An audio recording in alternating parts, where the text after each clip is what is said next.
के लिए। वोंग एक नॉर्मल कॉलेज स्टूडेंट है, चाइना का, ना ज्यादा दोस्त वाला ना ही कोई खास पर्सनालिटी, लेकिन उसके दिल में एक छुपी हुई चिंगारी है, उसके बचपन का प्यार याओ। याओ उसकी क्लास की सबसे ज्यादा पॉपुलर लड़की है, स्मार्ट, ब्यूटीफुल और हर किसी की ड्रीम गर्ल। वोंग ने कभी हिम्मत नहीं की अपने दिल की बात बोलने की, उसे लगता था कि वो याओ के लायक है ही नहीं। लेकिन एक रात जब कॉलेज के फ्रेंड्स एक साथ ट्रूथ एंड डेयर गेम खेल रहे होते हैं तब सब कुछ बदल जाता है। याओ एक डेयर में कन्फेस करती है कि वो वांग को पसंद करती है। वांग तो जैसे हवा में उड़ने लगता है, उसे लगता था कि जिंदगी की सबसे बड़ी खुशी मिल चुकी है, पर खुशियां ज्यादा देर तक टिकती कहाँ है। याओ के एक और एडमायरर को जो को ये बात पता चल जाती है। जो एक गुंडा है जिसके पास भी बहुत ही पावर और पैसा, एटीट्यूड सब कुछ है। उसे गुस्सा आ जाता है कि याओ जैसे लड़की ने वांग जैसे लूजर को कैसे पसंद कर लिया। गुस्से में वोंग को सबक सिखाने के लिए निकल पड़ता है। जो अपने गुंडों के साथ वोंग को घेर लेता है और बिना कुछ सोचे समझे उसे मारना शुरू कर देता है। वांग कुछ भी नहीं बोलता, सिर्फ मार खाता रहता है। याओ को ये सब बर्दाश्त नहीं हो रहा होता है, जो उसे वीडियो कॉल करके दिखाता है वांग के साथ क्या कर रहे हो। याओ रोती है, चिल्लाती है, प्लीज उसे छोड़ दो, ये गलत है। लेकिन जो बोलता है कि अगर ये खुद बोले कि ये तुझे पसंद नहीं करेगा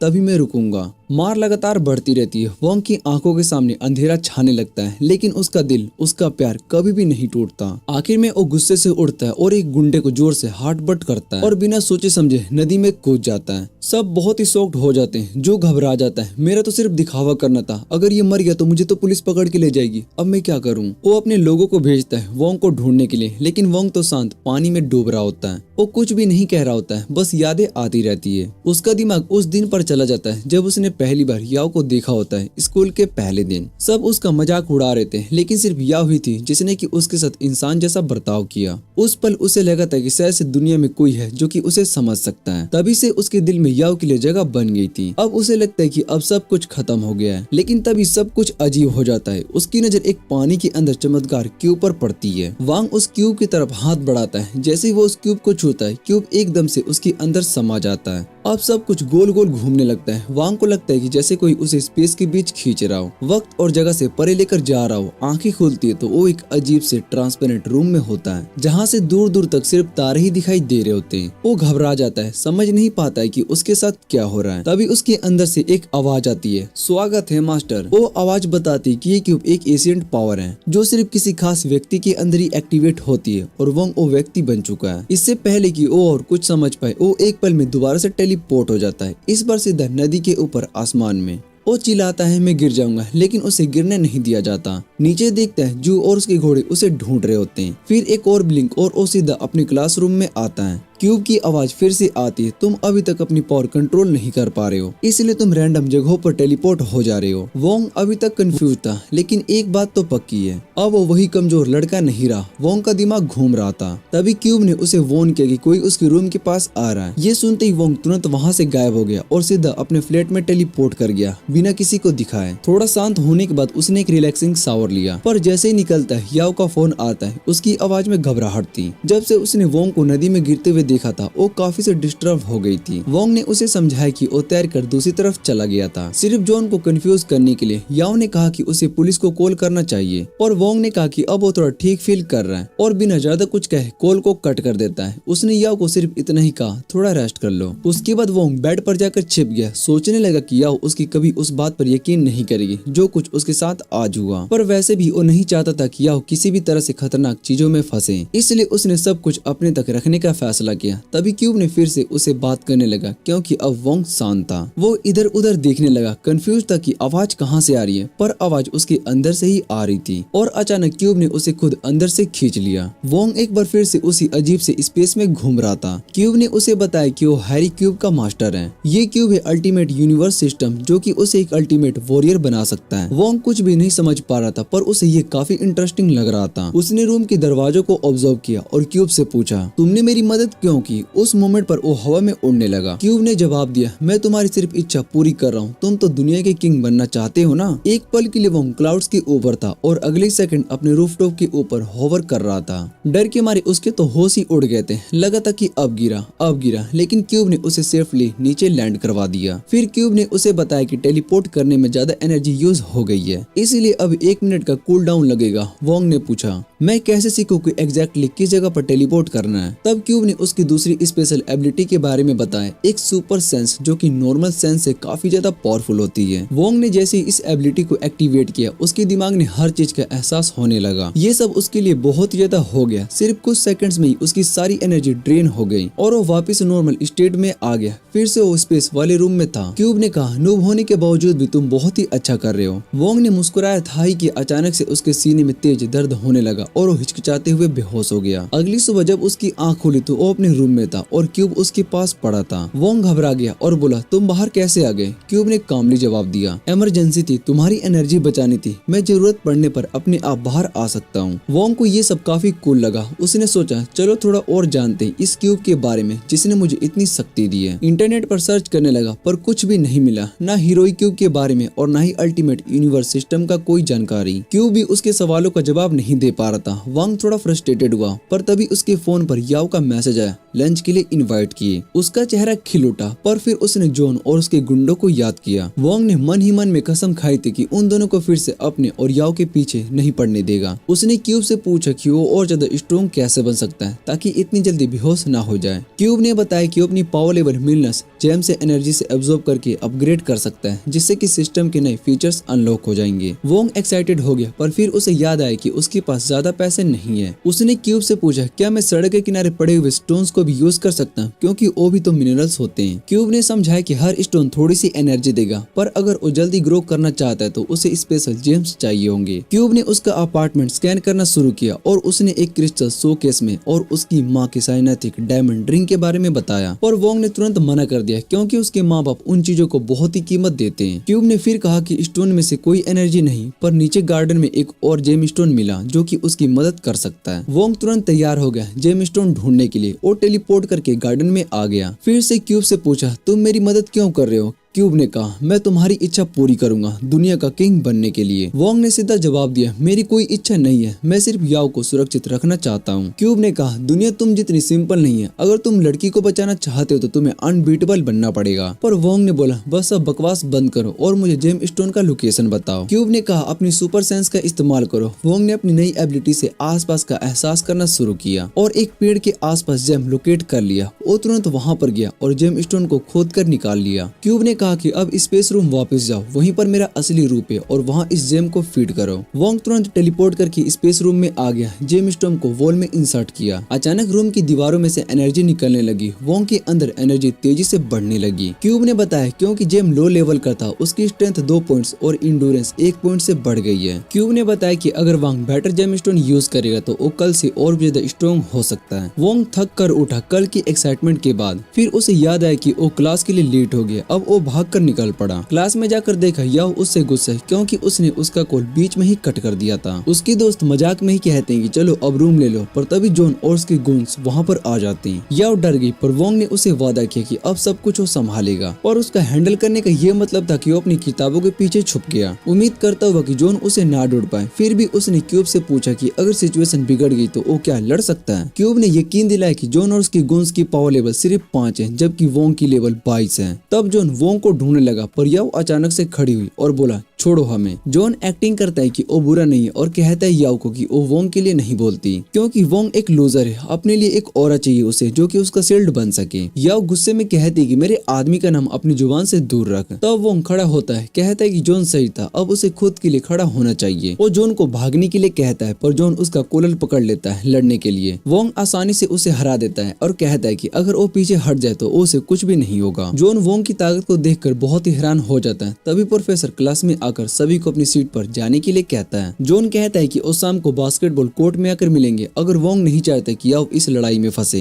वोंग इस बात को चैलेंज समझ जाता है और टाइम पर बास्केटबॉल कोर्ट पर पहुंच जाता है, पर जॉन के साथ आज वहां पर कई लोग भी थे। क्यूब कोर्ट को स्कैन करता है और बताता है कि वोंग के जीतने की चांस सिर्फ 20% है। वोंग घबरा जाता है क्योंकि उसे लगा था कि ये नंबर बहुत ही ज्यादा होगा। जॉन अपने लोगों को दरवाजे बंद करने का हुक्म देता है और वोंग से कहता है कि अगर वो कल के लिए माफी मांगे और वादा करे कि याओ को दोबारा नहीं देखेगा तो वो उसे माफ कर देगा। वोंग हंसी लेता है, कहता है कि उसने कभी नहीं सोचा था कि एक मशहूर गैंगस्टर इतना डरपोक होगा कि उसको लड़ने के लिए पूरा सोकर टीम चाहिए होगा। एक लड़का जो गुस्से में आता है क्योंकि वोंग दिमाग से खेल रहा है, पर वो जानता है कि अगर वो पीछे हटता है तो अपने लोगों का रिस्पेक्ट खोएगा। खुशकिस्मती से गैंग का सबसे अच्छा ब्राउलर आगे बढ़ता है और वोंग को 1-on-1 फाइट देता है जैसा कि वोंग चाहता है। वोंग ने क्यू से अपनी स्टेट के बारे में पूछा तो पता चला कि उसका पावर 10 है। वोंग सोचता है कि फाइट आसान होगी, पर फिर भी वो सावधान रहने का फैसला करता है और अपनी स्टैंस लेता है। बैडली मतलब कि वो गांडवा लड़का बास्केटबॉल उठाता है और पूरी ताकत से वोंग पर चार्ज करता है। फिर वो तुरंत एक के बाद एक तेज पंचेस बरसाने लगता है, लेकिन वोंग सब कुछ डॉज कर लेता है और थोड़ी देर में बैडली थक कर हार मान लेता है। वो फिर भी आगे बढ़ने की कोशिश करता है और उसके दोस्तों का हौसला बढ़ाते हुए, और वोंग उसका पैर पकड़ लेता है और एक जबरदस्त वार मार के उसे बेहोश कर देता है। वोंग उसको दूर फेंक देता है। फिर जॉन और उसकी गैंग वालों की तरफ देखता है जो कि अभी भी अपने बेस्ट ब्रोलर के गिरने पर यकीन नहीं कर पा रहे होते हैं। वोंग जॉन को कहता है कि अब तुम्हारी बारी है, पर जॉन हंसने लगता है, मैं पागल नहीं हूँ जो कि अकेला तुमसे लड़ूंगा। वोंग समझ जाता है कि अब उसे सबको एक साथ फेस करना पड़ेगा। तब सिस्टम बताता है कि बैडली को हराने के बाद उसके जीतने के चांसेस 30% बढ़ गए। जैसे ही जॉन के गुंग्स वोंग पर आते हैं, वोंग समझ जाता है कि अब सिर्फ जंग जीतने के लिए पूरी जान लगानी पड़ेगी। गुंग्स उस पर हर तरफ से अटैक करते हैं, लेकिन वो सबको डॉज करता है और फिर फाइट करता है। तब एक लड़का पीछे से अटैक करता है। वोंग पहले अटैक को डॉज कर लेता है क्योंकि क्यूब ने वार्निंग दी थी, पर फिर दूसरे लड़के ने उसे पीछे से किक मारकर उसका बैलेंस बिगाड़ दिया। वोंग बहुत ही गुस्से में आ जाता है और उस लड़के पर दौड़ता है जिसने कि उसे एम्ब्यूज किया था। वो उस पर फ्यूचर जनरेशन अंडर 3000 मूव मारकर उसे हवा में उड़ा देता है। जॉन समझ जाता है कि सिचुएशन उसके हिसाब से बहुत ही मुश्किल है और वो अपने आदमियों को दोबारा अटैक करने का हुक्म देता है। इस बार वोंग अपनी एथलेटिक स्किल का यूज करता है, अटैकर से थोड़ा डिस्टेंस बनाता है और एक एक करके उन्हें निशाना बनाता है। लेकिन फाइट में नूब होने की वजह से वो एक बार फिर से गार्ड को खोल बैठता है और एक जोर का पंच झेलता है। गैंगस्टर फिर से हर तरफ से उस पर अटैक करते हैं, पर वोंग उनके पंचेस को एक छाट की तरह खा जाता है और हर एक को एक ही हिट में गिरा देता है। फिर वो एक लड़के का पैर पकड़ता है, उसे घुमाता है और उसे जॉन की तरफ फेंक देता है, जिससे कि जॉन की नाक लगती है। जब तक जॉन गिर कर उठता है तब तक वोंग ने अपने सारे लीकेज को खत्म कर दिया होता है। जॉन अब डर के मारे उसकी हालत खराब हो चुकी होती है, पर वोंग भी अपनी लिमिट पर पहुंच चुका होता है। क्यूब ने उसे चेतावनी दी थी, पर फिर भी वो जॉन की तरफ बढ़ता है ताकि सब कुछ खत्म कर सके। जॉन चीख कर कहता है कि छोड़ दो मुझे। तभी लाइट्स चलती है और एक गैंग वहाँ पर आ जाती है। वो सरकास्ट के लिए ताली बजाने लगते हैं जॉन और उसके गैंग के लिए। कहते हैं कि एक आदमी ने मिलकर तुम्हारा ये हाल कर दिया। जॉन उठकर राइवल गैंग के लीडर हुआन से पूछते हैं कि तुम्हें यहाँ पर क्या करना है। हुआन हंसकर कहता है कि मैं बस यहाँ पर तुम पर हंसने के लिए आया हूँ। फिर वो जॉन को बुरी तरीके से गाली देता है। कहता है कि वो एक रुकी है जो कि गैंग में रहने के लायक भी नहीं है और वो लीड करना तो बहुत ही दूर की बात है। तभी वो बीच में बोल पड़ता है, हुआन तुम चले जाओ, मुझे जॉन के साथ कुछ अधूरा काम पूरा करना है। लेकिन जल्दी वो समझ जाता है कि ये बहुत ही गलत है, क्योंकि हुआन इस बात से बहुत ही नाराज हो जाता है। वो अपने गुंस को भेजता है वोंग को सबक सिखाने के लिए। क्यूब वोंग को बताता है कि इस फाइट में जितना मुमकिन नहीं है, बेहतर है कि तुम भाग जाओ। वोंग एडवाइस सुनकर भागना शुरू कर देता है, लेकिन असली प्लान के नेक्स्ट स्टेप के लिए जब वो शैडोस वाली जगह पर पहुंचता है, वो अपनी पावर से टेलीपोर्ट करता है एकदम से इलेक्ट्रिक स्विच बोर्ड के पास और बिजली बंद कर देता है। गैंगस्टर बिजली जाने से हैरान हो जाते हैं। तभी वोंग तुरंत टेलीपोर्ट करता है हुमान के पीछे, बिना उसको समझने का मौका दिए उसे जमीन पर गिरा देता है। फिर वो उसके गूंज पर अटैक करता है जो कि अभी अंधेरे में एडजस्ट नहीं कर पाए हैं। एक गैंग का मेंबर बिजली वापस जलाने के लिए जाता है, लेकिन तब तक देर हो चुकी होती है क्योंकि वोंग ने पहले ही हुआन को फटाफट खत्म कर दिया होता है। जॉन अब डरा हुआ होता है, पर वोंग उसके पास जाने से पहले कॉलेज अथॉरिटीज दरवाजा खोलते हैं क्योंकि उन्होंने बास्केटबॉल कोर्ट यूज करने की परमिशन नहीं ली होती है। याओ भी उनके साथ होती है क्योंकि उसे पता होता है कि वोंग अंदर है और गैंगस्टर उसको मार रहे होंगे। अंदर जाके वोंग देखते है कि जॉन चुपके से भागने की कोशिश कर रहा है तो उसके सामने टेलीपोर्ट कर लेता है। जॉन जमीन पर सर मारते हुए माफी मांगता है कि उसने वोंग से फाइट शुरू की। वोंग को लगता है कि ये मौका है सब कुछ सुलझाने का और वो जॉन को स्पेस कोर्ट बनाने का प्लान बनाता है। जल्दी कॉलेज अथॉरिटीज दरवाजा तोड़कर हॉल में एंटर करते हैं जहां जॉन एक्टिंग करता है और वोंग को मार रहा है। वोंग के प्लान के मुताबिक जॉन पूरी जिम्मेदारी लेता है बास्केटबॉल कोर्ट यूज करके ह्यूमन के गैंग के साथ फाइट करने की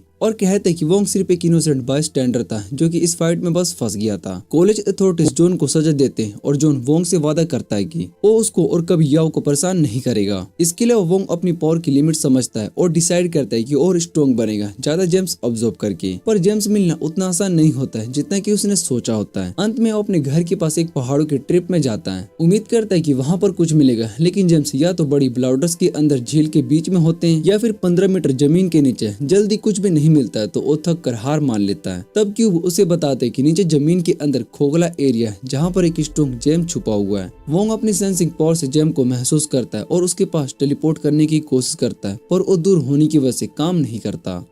वोंग ने सोचा कि पहले होलो एरिया तक जाने का रास्ता ढूंढता हूँ, फिर वहाँ से जैम लेने की कोशिश करता हूँ। थोड़ी देर में उसे होलो एरिया का एंट्रेंस मिल गया और वो वहाँ पर टेलीपोर्ट कर गया, लेकिन वहाँ जाकर उसने देखा कि वहाँ पर कुछ भी नहीं था। अचानक उसने महसूस किया कि सील्ड केव के अंदर से हवा गुजर रही है। तब उसको समझ में आया कि उसके पास एक और केव भी हो सकता है। वोंग ने हवा के सोर्स को फॉलो करते हुए दूसरे केव का लोकेशन ढूंढ लिया और वहाँ पर टेलीपोर्ट कर गया। वहाँ उसे नेचुरल जेम्स का एक बहुत ही बड़ा क्लस्टर मिला जो कि बहुत ही पावरफुल था। वोंग खुश होकर सोचने लगा कि अब अपने टूल्स लेकर वापस आएगा और उन जेम्स को माइन करेगा, लेकिन उसे पता नहीं था कि एक भयानक सांप उसके पीछे ही छुपकर बैठा हुआ था। सांप चुपके से अपना मुंह खोल रहा था वोंग को पूरा निगल जाए, लेकिन किस्मत से वोंग उसी वक्त टेलीपोर्ट कर गया और अपनी मौत से बच गया। वो सब कंफ्यूज होकर उसके पीछे पीछे आता रहा, फिर उसे निगलने की कोशिश करता रहा। वोंग ने तुरंत पास ही में जो जेम्स थे उनके पास टेलीपोर्ट करके उन्हें तोड़ना शुरू कर दिया। उसने एक जेम स्टोन को पानी में गिरा दिया और सोचा कि अपने सुपर सेंस से उसकी लोकेशन ढूंढकर पानी में जाकर उसे वापस लेकर आ जाएगा। जब उसने अपना सुपर सेंस यूज किया तो उसने देखा कि एक बड़ा सा सांप उसके बिल्कुल पास ही था।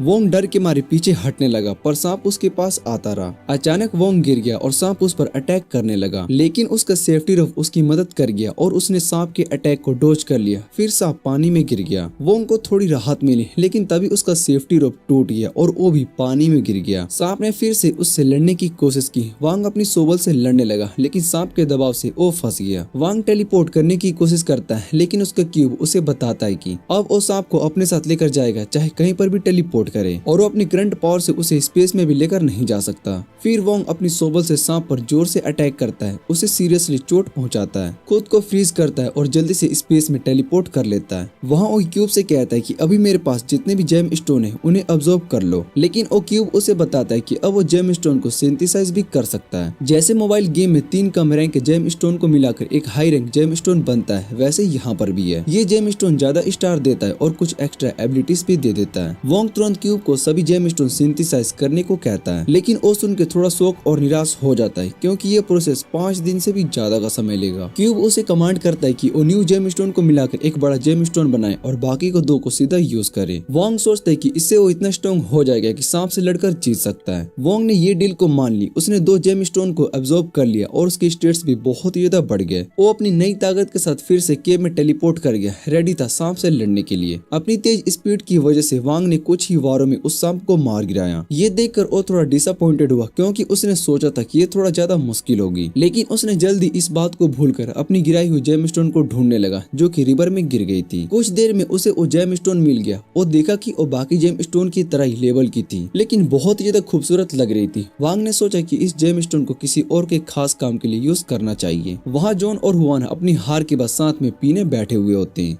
दोनों रिवेंज लेना चाहते हैं, लेकिन जानते हैं मिलकर भी वांग को नहीं हरा सकते। तब हुआन के दिमाग में एक आइडिया आता है। वो जॉन को बताता है कि वो किसी और से बहुत ही ताकतवर इंसान से मदद लेने वाले हैं। वो एक एक्सपीरियंस्ड गैंगस्टर लाव का नाम लेता है, जिसकी बात सुनकर जॉन डरा हुआ लगता है, क्योंकि वो सोचता है कि लाव उनकी मदद नहीं करेगा। लेकिन हुआन बताता है कि लाव को एक पावरफुल आदमी के चलते देश छोड़ना पड़ा था। वो आदमी याव से जुड़ा हुआ है और अगर वो सही तरीके से खेल करे तो लाव को वोंग को खत्म करने के लिए ला सकते हैं। इस सब से अनजान वोंग अपनी रिलेशनशिप के बाद याव के साथ पहली डेट पर जाता है। वो याव को कहता है कि वो चाहता है कि उसे किसी भी तरह की तकलीफ ना हो, इसलिए वो उसकी हिफाजत करेगा। याव उसे भरोसा देती है। क्यू वांग को बताता है कि वो झूठ बोल रहा है, लेकिन वांग को कोई फर्क नहीं पड़ता, क्योंकि वो भी अपना एक राज छुपा कर रखा हुआ है। वो दोनों अपनी डेट का मजा लेते हैं। बाद में कैफे में बैठकर याव एक गैसिंग गेम खेलते हैं, जिसमें कि वो सारी कैंडीज हार जाती है। वो सोचती है कुछ बदल गया और वांग से पूछती है कि वो क्या छुपा रहा है। तो वांग उसे वो रिफाइंड जेम्स देता है, जो कि उसने रिवर में पाया था, और उसे सब कुछ बोलने पर मजबूर कर देता है। अगली सुबह वांग याव का इंतजार कर रहा होता है और वो साथ में कॉलेज जा सके, लेकिन याव उसके कॉल का जवाब नहीं देती। वो बहुत ही बेसब्री से इंतजार करता है, लेकिन जब वो कुछ अजनबी लोगों की बातें सुनता है जो नियर बाय अपार्टमेंट कॉम्प्लेक्स में किसी सदस्य की बात कर रहे होते हैं, तो उसे पता चलता है कि याव भी वहीं पर रहती है। उसका दिल डर से भर जाता है। वो तुरंत याव के अपार्टमेंट की तरफ भागना शुरू कर देता है, उम्मीद करता है कि वो ठीक होगी। वहाँ उसने बहुत ही बड़ा भीड़ देखा, जो कि पुलिस को देख रहे थे, जो कि कुछ एरिया को बैरिकेड कर रही थी। वांग ने याव की माँ को देखा, जो कि इमोशनली टूट चुकी थी। वो पुलिस ऑफिसर को बताती है कि जब वो अपने काम से वापस गई थी तो उसका अपार्टमेंट पूरी तरीके से तबाह हो गया था और याओ गायब थी। एक खून से लाल रंग का डोल छत से लटक रहा था जो कि किसी धमकी की निशानी थी और माँ को डर था कि उसकी बेटी बहुत ही बड़े खतरे में हो सकती है। वांग का दिल टूट गया। उसने ये सब सुना। उसने सोचा कि इसके पीछे कौन हो सकता है। तभी उसने देखा कि जो कि घबराया हुआ था भीड़ से छुपकर निकलने की कोशिश कर रहा है। वांग ने पूछा, क्या तुम्हें याओ के गायब होने के बारे में कुछ पता है? फिर अपनी खूनी से दीवार पर जोर से वार किया और दीवार में दरार ला दी ताकि जॉन समझ जाए कि बात बहुत ही सीरियस है। डरबे से डर गया जॉन तुरंत झुक गया और तैयार हो गया सब कुछ बताने के लिए जो उसे पता था। इसी बीच याओ गैंगस्टर लाओ के छुपे हुए ठिकाने में बंद थी। लाओ गोल्फ प्रैक्टिस कर रहा था लेकिन अपने पनिशमेंट के तौर पर हुआन का मुंह गोल्फ बॉल में रखने के लिए यूज कर रहा था क्योंकि हुआन ने उसे धोखा देने की कोशिश की थी। गोल्फ प्रैक्टिस खत्म करने के बाद जिसमें हुआन को काफी चोट लगी थी, लाओ बंधी हुई और चुप कर याओ की तरफ मुड़ता है। वो कहता है कि तुमने मेरा गुस्सा देखा है, अब तुम्हें मेरी बात माननी पड़ेगी। फिर वो उसे एक आदमी जिन की फोटो दिखाता है और पूछते है कि तुम्हारा उससे क्या रिश्ता है। याओ कहते है कि मुझे उस आदमी के बारे में कुछ भी नहीं पता। लाओ को शक होता है क्योंकि जिन ने पहले पूरी ऑर्गेनाइजेशन के खिलाफ खड़ा होकर याओ की तरफ हिफाजत की थी। वो गुस्से में आ जाता है जब याओ बार बार कहती है कि वो जिन को नहीं जानती। लाओ उसे मारने वाला होता है लेकिन उसका बटलर आता है और कहता है रुको, तुम्हें रुकना चाहिए। बटलर कहता है कि याओ शायद से जिन को नहीं जानती लेकिन जिन उसे जानता है। अगर वाकई वो उसे चाहता तो अब तक उसे बचाने के लिए आ चुका होता। लाओ कहता है कि जिन जल्दी ही आ जाएगा, मैंने उसे हराने के लिए लाए हैं ताकतवर मार्शल आर्ट्स हायर किए। बटलर कहता है कि हमें नहीं पता कि जिन कितना पावरफुल है, हो सकता है कि मास्टर भी उसे नहीं हरा पाए। फिर वो कहते हैं कि जिन को रुकना मुश्किल हो तो हम याओ को अपना बंदी बनाकर उसे सरेंडर करवा सकते हैं। लेकिन तभी जब याओ जिंदा और ठीक हो, अगर याओ मर गई तो जिन गुस्से से और दर्द से फूट जाएगा और तब उसे कोई भी बदला लेने से नहीं रोक सकता है। बटलर की बात सुनकर लाओ समझदार होकर कहता है कि ठीक है, अब याओ को जिंदा रहने दो। वो कमरा छोड़कर निकल जाता है। बटलर याओ का मुंह बंद करता है और कहता है तुम्हें ज्यादा कोऑपरेट करना होगा, अगली बार मैं लाओ को नहीं रोक पाऊंगा और वो अगर हमारे लिए अच्छा नहीं होगा। दूसरी तरफ जॉन वांग को लाओ के बारे में बता रहा होता है। लाओ एक सबसे मशहूर परिवार के साथ था जहाँ पर कोई भी उसे टक्कर लेने की हिम्मत नहीं करता था। लेकिन एक दिन उसका मुकाबला जिन से हुआ जिसे जिन ने 2 उंगलियों से काटकर सबके सामने उसकी बेइज्जती कर दी। शुरू में लाओ के परिवार ने अपने सारे रिसोर्स जिन को ढूंढने और बदला लेने में लगा दिए, लेकिन जब जिन नहीं मिला तो उन्होंने लाओ को छोड़ दिया और लाओ ने कसम खाई कि वो हर हाल में बदला लेगा। वही जिन था जिसने कि एक बार हाई स्कूल में याओ को किडनैपिंग का प्लान फेल कर दिया था। वान ने इस बात का फायदा उठाकर लाओ को अपने काम करने के लिए और धोखा देने की कोशिश की थी। शुरू का प्लान ये था कि लाओ को वोंग पर हमला करने के लिए बढ़ाया जाएगा, लेकिन लाओ समझ गया कि उसे बेवकूफ बनाना इतना आसान नहीं था। जोन ने सब कुछ छोड़ दिया। उसका कहना था कि उसे पहले ही पता था कि लाओ जैसे इंसान के साथ कुछ भी गलत हो सकता है। उसने इसलिए हाथ खींच लिया क्योंकि वो याओ को किसी मुसीबत में नहीं डालना चाहता था। उसे पूरा यकीन था कि युवान को उसकी सजा मिल चुकी है और लाओ जैसे इंसान के सामने हम कुछ भी नहीं कर सकते। लेकिन वांग को उसकी बात कुछ खास पसंद नहीं आई। उसने सीधा कह दिया ये सब बकवास है और बिना किसी का इंतजार किए उसने याओ को बेचने का फैसला खुद ले लिया। जॉन घबरा गया। उसने वांग को समझाने की कोशिश की। तूने सुना नहीं मैंने क्या कहा? वांग ने उसकी बात का सीधा जवाब दे दिया, मैं किसी से नहीं डरता। मैंने याओ से वादा किया है कि मैं तुम्हें हमेशा बचाऊंगा। उसने जॉन से कहा कि तुम अपने पाप का प्रायश्चित कर चुके हो। तुमने मुझे लाओ के बारे में सब कुछ सच बता दिया। बस अब पुलिस को बुला लो, फॉर्मेलिटीज वहाँ पर देख लेंगे। फिर बिना किसी देरी के वांग सीधा निकल पड़ा उस बिल्डिंग की तरफ जहाँ पर याओ को बंद करके रखा गया था। वो उस जेम स्टोन की एनर्जी को फील करके बिल्डिंग तक पहुँचा जो उसने याओ को दिया था। अंदर लाओ बटलर से पूछते कि क्या तुम्हें लगता है कि हम जिन को नहीं हरा सकते? बटलर थोड़ा हेजिटेट था। उसे पूरा भरोसा था लेकिन उसने कहा था चाहे जीत ना मिले लेकिन जिन बिना चोट के यहाँ से नहीं जाएगा। तभी एक मार्शल मास्टर जो कि वहाँ पर मौजूद था लाओ को चिढ़ाता है, मैं यहाँ पर सिर्फ जिन को चोट पहुँचाने के लिए नहीं उसे मारने के लिए आया हूँ। हमारे बीच एक पुराना हिसाब बाकी है। लाओ बस हल्का सा मुस्कुरा दिया। उसे उसकी ये घमंड भरी बात पसंद आई क्योंकि ये तो वही था जो कि वो चाहता था, एक जबरदस्त जंग अपने सबसे बड़े दुश्मन के साथ। उधर वांग बिल्डिंग में एंटर करता है और क्यूब तुरंत उसे वॉर्न करता है बहुत ही पावरफुल दुश्मन यहाँ पर मौजूद है। वांग उनकी प्रेजेंस महसूस करता है। उसने क्यूब से जेम स्टोन सिंथेसिस का स्टेटस पूछा। क्यूब ने बताया बस 30 मिनट और फिर अब्सॉर्ब होने के लिए रेडी होंगे। वांग ने एक गहरी सांस ली और बिना डरे बिल्डिंग के अंदर बढ़ने लगा, पर लाओ के कुछ हार्ड मर्सनरीज ने उसे देख लिया और उसने सोचा कि इसे रिज तक पहुंचने से पहले ही निपटा देते हैं। वांग सीधा सीढ़ियों से चढ़ गया लेकिन रास्ते में एक बड़ा ताकतवर आदमी उसका रास्ता रोक लेता है। एक बड़ी सी दरवाजा उसके सामने था जो कि लॉक था। वांग ने उसे तोड़ने का सोचा था, पर तभी वो मस्कुलर आदमी बोलता है कि फालतू में ट्राई मत करो, इस लॉक पर स्पेशल प्रोटेक्टिव स्पेल लगा है। क्यूब ने तुरंत उस आदमी का स्ट्रेंथ स्कैन किया और बोला इसके पावर लेवल 52 है और तुम्हारा 50। वांग समझ गया कि ये इंसान सिर्फ ताकत में ही नहीं बल्कि एक्सपीरियंस में भी बहुत ही ज्यादा है, लेकिन फिर भी उसने जैसे कुछ ना जाना वैसे एक्ट किया और बोला मुझे ऊपर जाने दो, मेरी गर्लफ्रेंड वहाँ पर है, चाबी दे दो। वो बॉडी बिल्डर टाइप बस हंस कर बोला इतनी जल्दी भी क्या है भाई, मुझे ऑर्डर मिला है कि कोई भी ऊपर जाने की कोशिश करे तो उसे खत्म कर देना। वांग फिर भी बार बार वही बात बोलता है और उसकी बात सुनकर वो आदमी थोड़ा इरिटेट हो गया और बोला चल मेरे साथ चल। ऊपर टॉप फ्लोर पर एक अंधेरी से रूम में याओ चिंतित सी बैठी होती है। तभी लाओ उस रूम में एंटर करता है। उसके चेहरे पर एक डरावनी सी मुस्कान होती है। वो कहता है कि अकेले बोर हो गई होगी ना,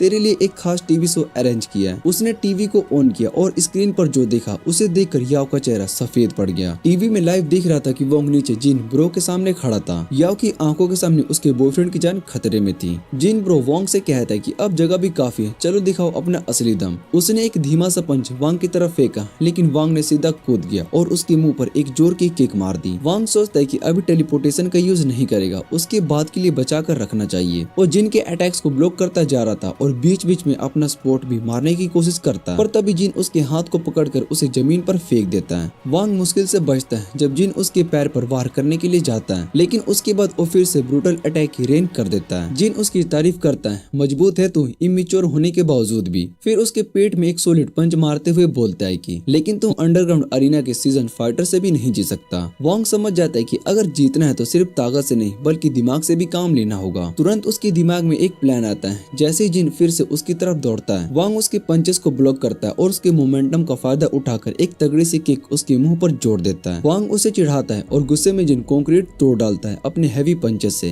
वो वांग से कहता है कि तेरे पंचेस तो, लेकिन उसके कहने से पहले वांग बोलता है अबे चल बे, और तुरंत अपने स्पेस रूम में एक बड़ा सा हैमर समन करके सीधा उसके पैर पर दे मारता है। एक ही बार में जिन ब्रो बेहोश हो जाता है और उसके हाथ से गेट की चाबी गिर जाती है। वांग अपनी छोटी सी ट्रिक पर बहुत ही खुश होता है, चाबी उठाता है और गेट को पार करता है। वो सीढ़ियों से दौड़ता हुआ याव तक पहुंचने के लिए जा रहा होता है। तभी क्यूब उसे वार्न करता है अटैक आ रहा है। उस वार्निंग की वजह से वांग एक नाइफ अटैक से बच जाता है, लेकिन तुरंत एक आदमी उसके पीछे आता है और उसे किक मार देता है। वांग मुश्किल से सीढ़ियों को पकड़कर लटकता है और वो नाइफ वाला आदमी उसके सामने आकर कहता है तुम तो बड़े कमजोर निकले, हमें लगा था कि तुमने पहले फ्लोर तक बुक्सर को हरा दिया। वो उसके ऊपर चाकू तान देता है और फिर अचानक से रुक जाता है। वो बोलता है तेरे अंदर कुछ पोटेंशियल है, इसलिए अभी नहीं मारूंगा, ऊपर आकर मिल, कहकर वो चला जाता है। वांग गुस्से में उसके पीछे पीछे दौड़ता है, लेकिन जब वो ऊपर पहुंचता है तो वो आदमी वहां पर नहीं होता। क्यूब तुरंत इन्फॉर्म करता है कि उस आदमी का पावर लेवल 75 था। ये सुनकर वांग बहुत ही हिल जाता है और शॉक में आ जाता है, इतना ज्यादा। और वो तो कुछ खास स्ट्रॉन्ग नहीं दिख रहा था। वांग कसम खाता है कि चाहे जो भी हो जाए इसे गिरा कर रहूंगा। वो एक खाली रूम में पहुंचता है जहाँ पर वो खतरनाक असासिन्स उसके लिए छुप कर बैठे हुए होते हैं। वो वांग को शांत नजर से देखता रहता है और फिर अचानक से एक तेज अटैक के साथ उस पर टूट पड़ता है। वांग मुश्किल से उस अटैक से बच पाता है, लेकिन असासिन अपने तेज चाकू वाले वार से उसे लगातार पीछे धकेलते रहते हैं। अचानक वो अपना चाकू वांग की तरफ फेंकता है जो कि चूक जाता है और उसके बाद अपनी सुपरनेचुरल पावर का यूज करके उस चाकू को वापस बुला लेता है। वांग उस सेकंड भी अटैक से बच जाता है और पलटकर उसे दो जोर से किक मार देता है। असासिन हैरान हो जाता है, पर वांग तो बोरेट से यान करते हुए कहता है कि तू तो इंटरेस्टिंग भी नहीं है भाई। ये सुनकर असासिन गुस्से में कांप उठता है और तुरंत हवा में घुल जाता है, फिर शैडोज में छुप जाता है। वो पूरी तरीके से यकीन में था कि वांग उसे नहीं जीत सकता, क्योंकि उसने बचपन से अंधकार और खतरनाक हालत में असासिन बनना सीखा है। वो लिटरली एक बैट जैसा बन चुका है और फिर अपने आवाजों से अपने शिकार को लोकेट कर लेता है। उसके दिमाग में होता है कि अगर दिखाई नहीं दिया तो वांग कुछ भी नहीं कर पाएगा, लेकिन उसे क्या पता कि वांग के पास भी एक सुपर सेंसिबिलिटी है। असासिन चुपके से उसके पीछे आता है और वार करने के लिए, पर वांग पहले से ही रेडी होता है और सीधा एक चोर का थप्पड़ उसके मुंह पर जोड़ देता है। गुस्से में आकर असासिन अब अपनी स्पीड का पूरा यूज करता है और वांग उसका रास्ता भी पहले से ही समझ चुका होता है। वो तुरंत अपने स्टोर से एक बास्केटबॉल जैसा बैट निकालता है और एक ही शॉट में होम रन खेलता है सीधा उसके दोनों बॉल्स पर। असासिन वहीं पर गिर जाता है। Game over.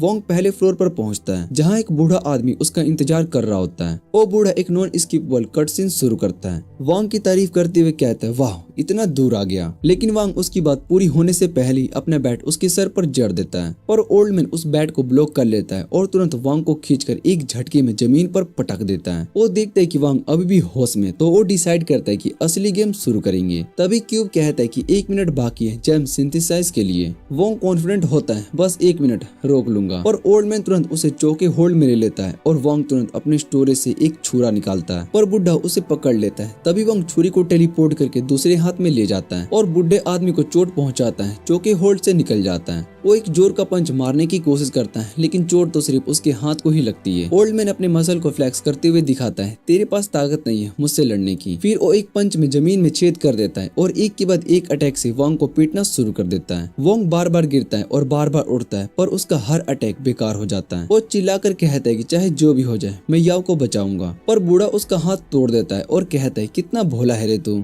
फिर वो उसे एक पिलर के अगेंस्ट छुपा देता है और अपनी पूरी ताकत के साथ उसके मुंह पर पंच कर देता है। वोंग वहीं पर बेहोश हो जाता है। वोंग जमीन पर लेटे हुए था, तभी उसका क्यूब उसे बताता है कि जेम स्टोन अब एक हो गए और उन्होंने उसके स्टेट्स को बहुत ही बढ़ा दिए। वोंग अंदर से एक ताकत महसूस करता है और खुद को संभालते हुए ओल्ड मैन से कहता है कि वार्म अप खत्म, अब असली लड़ाई शुरू होती है। ओल्ड मैन उसकी ताकत देखकर बहुत ही हैरान हो जाता है और अटैक कर देता है, लेकिन इस बार वोंग पहले से ही और ज्यादा मजबूत था और वो तेजी से कई पंचेस मारने लगता है, जिनसे कि ओल्ड मैन बच नहीं पाता। जब वोंग आखिरी वार मारने वाला होता है, तभी उसको अपनी स्किन में दरार सी महसूस होती है, जैसे एनर्जी बाहर निकल रही हो। वोंग घबरा जाता है और सोचता है कि ये क्या हो रहा है। क्यूब उसे समझाता है कि उसका सिस्टम उसके शरीर से जहर बाहर निकाल रहा है, क्योंकि उसका लेवल अप हो चुका है। वोंग क्यूब से कहता है कि ये टाइम नहीं था, पर ओल्ड मैन इस मौके का फायदा उठाता है और फिर से अटैक कर देता है। लेकिन वोंग अब उसे कई कदम आगे था। वो आसानी से अटैक को रोक लेता है और एक जबरदस्त पंच से ओल्ड मैन को चोट पहुंचाता है। ओल्ड मैन सोचता है कि ऐसे कैसे हो सकता है, वो इतना हार गया। वोंग उसके चेहरे पर एक और पंच मारते हुए उसे दीवार से टकरा देता है। अगले पंच से वो ओल्ड मैन को पूरी तरीके से हरा देता है और अगले फ्लोर पर चला जाता है। याओ और लाओ उसकी सारी लड़ाइयाँ देख रही होती है और याओ थोड़ा रिलैक्स्ड होती है, पर लाओ गुस्से में था क्योंकि उसके 3 फाइटर्स आम आदमी से हार गए थे। उसका बटलर उसे समझाता है कि गुस्सा मत करो, आने वाले फाइटर्स अभी प्रोफेशनल्स हैं और वो जल्दी सिचुएशन बदल देंगे। लाओ यकीन नहीं करता, पर बटलर बताता है कि मार्शल आर्ट्स एसोसिएशन की एक लड़की यहाँ पर आई है, जिसने अपने रिस्ट पर एक रिस्ट स्ट्रेंथ ब्रेसलेट पहना हुआ है, जो कि अभी उसे हटाएगी तो सबके लिए खतरा बन जाएगी, इसलिए हमें तुरंत बिल्डिंग छोड़ देनी चाहिए। वही वांग अपनी चोटों और थकान के बावजूद आगे बढ़ता जा रहा था। क्यूब उसे बताता है कि अभी वो इमोशनल तौर पर स्टेबल नहीं है और उसे शांत होना चाहिए ताकि वो अपनी पूरी ताकत दिखाए, और वांग कहता है कि वो शांत नहीं हो सकता है क्योंकि याओ खतरे में है। वांग छत पर पहुंचता है और जब दरवाजा खोलता है तो 2 मार्शल आर्टिस्ट उसका इंतजार कर रहे होते हैं, जो कि उसके अगले ओपोनेंट है। एक लड़की क्यू खुशी से उसका स्वागत करती है। वांग समझ नहीं पा रहा होता है कि वो क्या कह रही है। क्यू अपने पास से एक स्पेशल इन्फॉर्मेंट थर्मोमीटर निकालती है और वांग की तरफ भागती है। वांग थोड़ा हैरान होता है, पर वो क्यू को अपने दिल के पास डिवाइस पॉइंट कर देता है। डिवाइस एक रीडिंग दिखाता है 0, मतलब कि वांग के पास कोई सुपरनेचुरल पावर नहीं है। क्यू ये देखकर बहुत ही हैरान हो जाती है। वांग इतने मजबूत ओपोनेंट को हरा कर भी कोई सुपर ह्यूमन नहीं है। उसका साथ स्टोन भी उसका एनालाइज कर रहा होता है। स्टोन कहता है कि वांग कल्टीवेटर नहीं है, उसमें ना की इंटरनल एनर्जी है और ना ही मार्शल आर्ट्स ट्रेनिंग। वो सोचता है कि शायद से वांग कोई स्पेशल टेक्निक का यूज करता है, जैसे बॉडी रिफाइनिंग, जो कि सिर्फ उसकी फिजिकल स्ट्रेंथ बढ़ाता है। क्यों खुशी से झूम उठती है। वो सोचती है कि वो वांग की ताकत को छीनकर खुद भी और मजबूत हो जाएगी, लेकिन वांग को समझ में आता है कि ये लोग क्या बात कर रहे हैं। फिर क्यों को याद आता है कि उसके मामा ने उसे ज्यादा बेहतर तरीके से पाला है। वो अपनी खुशी को रोक कर वांग से मिलती है। बेवकूफ वांग बिना किसी शक किए उसे हाथ मिलाता है। अचानक ही उसके चेहरे पर पंच मार देती है और पूछती है कैसे हो। वांग गुस्से में आ जाता है कि उसके साथ खेल खेला गया है। वो क्यू को अपर कट कर देता है, लेकिन क्यू एक मिसोचिस्ट है जो कि दर्द को एंजॉय करती है। वो वांग के पंच की एनर्जी को ऑब्जर्व कर लेती है। शर्माते हुए कहती कि वांग की इंटरनल एनर्जी बिल्कुल नए माइनिंग हुए जेम स्टोन की तरह शुद्ध है। वांग समझ जाता है कि वो कितनी परवेट है। वो उसका हाथ छोड़ देता है, लेकिन क्यू और मांगती है और पंचेस मारना शुरू कर देती है। उसके पंचेस वांग को और ज्यादा हर्ट नहीं करते, पर वांग गुस्से में आकर उसे रोकना चाहता है कि वो अपनी पूरी ताकत से उसको किक मारकर कहती है थोड़ा सीरियस हो जाना। जबकि वांग की तरफ बढ़ता है, स्टोन वांग को बताता है कि उस लड़की के सामने उसका कोई चांस नहीं है। वो कहता है कि बेहतर ये हुआ कि वो अपने फाइनल बैडेस्ट वर्ड कहे और मर जाए। अगले पल क्यू अपनी पूरी ताकत से वांग को किक मारकर उसे पिलर से टकरा देती है। वांग चक्कर खाने लगता है और वो डिसाइड करता है कि अब अपनी पूरी ताकत दिखाएगा। वो क्यू को बताना चाहता है कि वो असली जेंडर इक्वलिटी में यकीन रखता है। वो उस पर पूरी ताकत से पंच करता है, लेकिन क्यू और ज्यादा मजा लेने लगती है। वो और तेज होकर वांग पर हमला करती है और कहती कि और ज्यादा जबरदस्ती करो। वांग भी उसकी बात को मान लेता है और जोर जोर से उसको मारना शुरू कर देता है, पर क्यू लगातार कहते कि और जोर से। डैडी और स्टोन उसकी मेंटल हालत को लेकर बहुत ही परेशान हो जाते हैं। फिर क्यू फिर से वांग पर अटैक करती है। अब उसके अंदर छुपी हुई दर्द एनर्जी सरफेस पर आने लगती है। स्टोन उसे रोकता है, कहता है कि वो अपनी पावर को यूज ना करे, पर क्यू उसकी बात नहीं सुनती। वो वांग की तरफ बढ़ती है। उसके हाथ पंजे बन चुके होते हैं। वो कहती है कि वांग की ताकत को छीनकर और मजबूत बनेगी। जाएंगी ताकि और स्टोन अपनी ऑर्गेनाइजेशन से आजाद हो सके। फिर वो जंगली हो जाती है। श्राप कला से वोंग की स्किन चीरकर अटैक करती है। जब वोंग अपनी बैलेंस को वापस पा लेता है, क्यू पीछे से उस पर झपट पड़ती है और उसका खून चाटने लगती है। वांग क्यू को धक्का देता है, फिर से एक मेंटल पोल बुलाता है अपनी लड़ाई के लिए, लेकिन क्यू उसके खून पीने के बाद और ज्यादा मजबूत हो गई और वो वांग को वॉल से टकरा देती है। वांग समझ जाता है कि अब वो डिसएडवांटेज में है। वो अपना पूरा ध्यान लड़ाई पर लगा देता है। जैसे ही वो उठता है, क्यू फिर से उस पर दौड़ती है, तेज पंजे से उसका गले को काटने वाली होती है। वांग इंतजार करता है ताकि वो उसके अटैक को काउंटर कर सके, लेकिन क्यू उसके पंच से बचकर उस पर जंप करके अटैक करती है। वो अपनी छुपी हुई एनर्जी फिर से रिलीज करती है। वांग समहाउ अटैक को डॉज कर लेता है, फिर पोल से मारने की कोशिश करने लगता है, पर क्यू अब और ज्यादा तेजी से चलती है और अचानक से उसके अटैक से बचती है। फिर उसके पीछे चली जाती है उसका खून और ताकत चूसने के लिए। जब वांग उसे धक्का देता है, क्यू अपने ऊपर कंट्रोल खो बैठती है। उसकी डार्क एनर्जी एक भेड़िए की शक्ल ले लेती है उसके आसपास। स्टोन समझ जाता है कि वो खतरनाक हालत में आ रही है। वो तुरंत उसके प्रेशर पॉइंट पर पिन फेंकता है ताकि वो बेहोश हो जाए। वांग हैरान होता है क्योंकि उसने ऐसा कुछ देखा जो कि उसने सोच से बाहर था। वांग ओपोनेंट्स को देखता ही रह जाता है।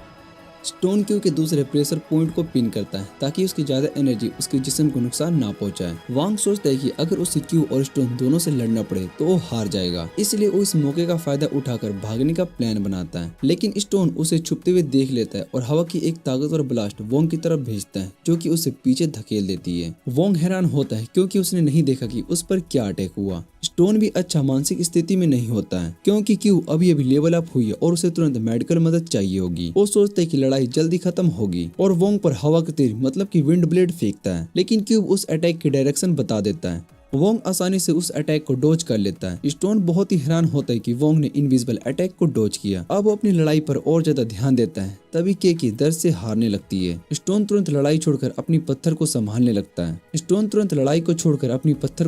लगता है। वो वोंग से कहता है कि वो आगे जाकर अपनी लड़की को बचाए। वोंग इस बदलते हुए हाल से बहुत ही हैरान होता है। वो स्टोन से पूछता है कि क्या तुम हार मान गए हो, पर ध्यान रहे कि पीछे से स्नैक अटैक मत करना। स्टोन गुस्सा हो जाता है, कहता है कि वो ऐसे नहीं लड़ सकता, क्यों ऐसी हालत में है, पर वो हार भी नहीं मान सकता क्योंकि अगर वो हार मान गया तो उसकी ऑर्गेनाइजेशन उसे नहीं माफ करेगी। स्टोन ये बात समझ जाता है। वो डिसाइड करता है कि वो स्टोन को कोंकर में डालकर रखेगा कि कोई वापस ना ले जाए। वोंग कहता है कि तुम हार नहीं मान रहे तो हमारी लड़ाई अभी खत्म नहीं हुई है। स्टोन समझ जाता है कि सिर्फ बातों से वोंग को यहाँ पर भेजना मुश्किल है, इसलिए उसने अपनी ऑर्गेनाइजेशन का मिलियन कॉइन निकाला, एक ऐसा सिंबल जिसका मतलब होता है विनाश। फिर उसने उसी कॉइन पर अपना ब्लड छिपाकर एक ब्लड पाथ लिया। कहने लगा कि एक कल्टीवेशन की सबसे बड़ी कसम होती है, अगर मैंने वोंग से धोखा किया तो मैं मिट्टी बन जाऊंगा। वोंग ने पूरा सीन चुपके से अपने फोन में रिकॉर्ड कर लिया और फिर स्टोन से वही कॉइन लेते हुए बोला, मैं तुम्हारे जैसे ईमानदार आदमी पर भरोसा करता हूँ। फिर वोंग ने वही कॉइन उसके मुंह पर रगड़ दिया, जैसे कह रहा हूँ अगली बार तमीज से बात करना। और चौंकाने वाली बात तो ये थी कि मार्शल आर्टिस्ट स्टोन इतनी बेइज्जती के बाद भी चुप रहा। एक इमेच्योर इडियट के सामने सब कुछ सह गया। वांग वहाँ से भाग गया और स्टोन ने तुरंत अपनी टीम के थर्ड मेंबर से कांटेक्ट किया। उसने बोला कि क्यू की तबीयत ठीक नहीं लग रही, हमें तुरंत उसे बेस लौटाना होगा। लड़की ने पूरा रीजन पूछने की कोशिश की, लेकिन उसके कुछ बोलने से पहले ही पीछे से किसी ने उस पर अटैक कर दिया और वो बेहोश हो गई।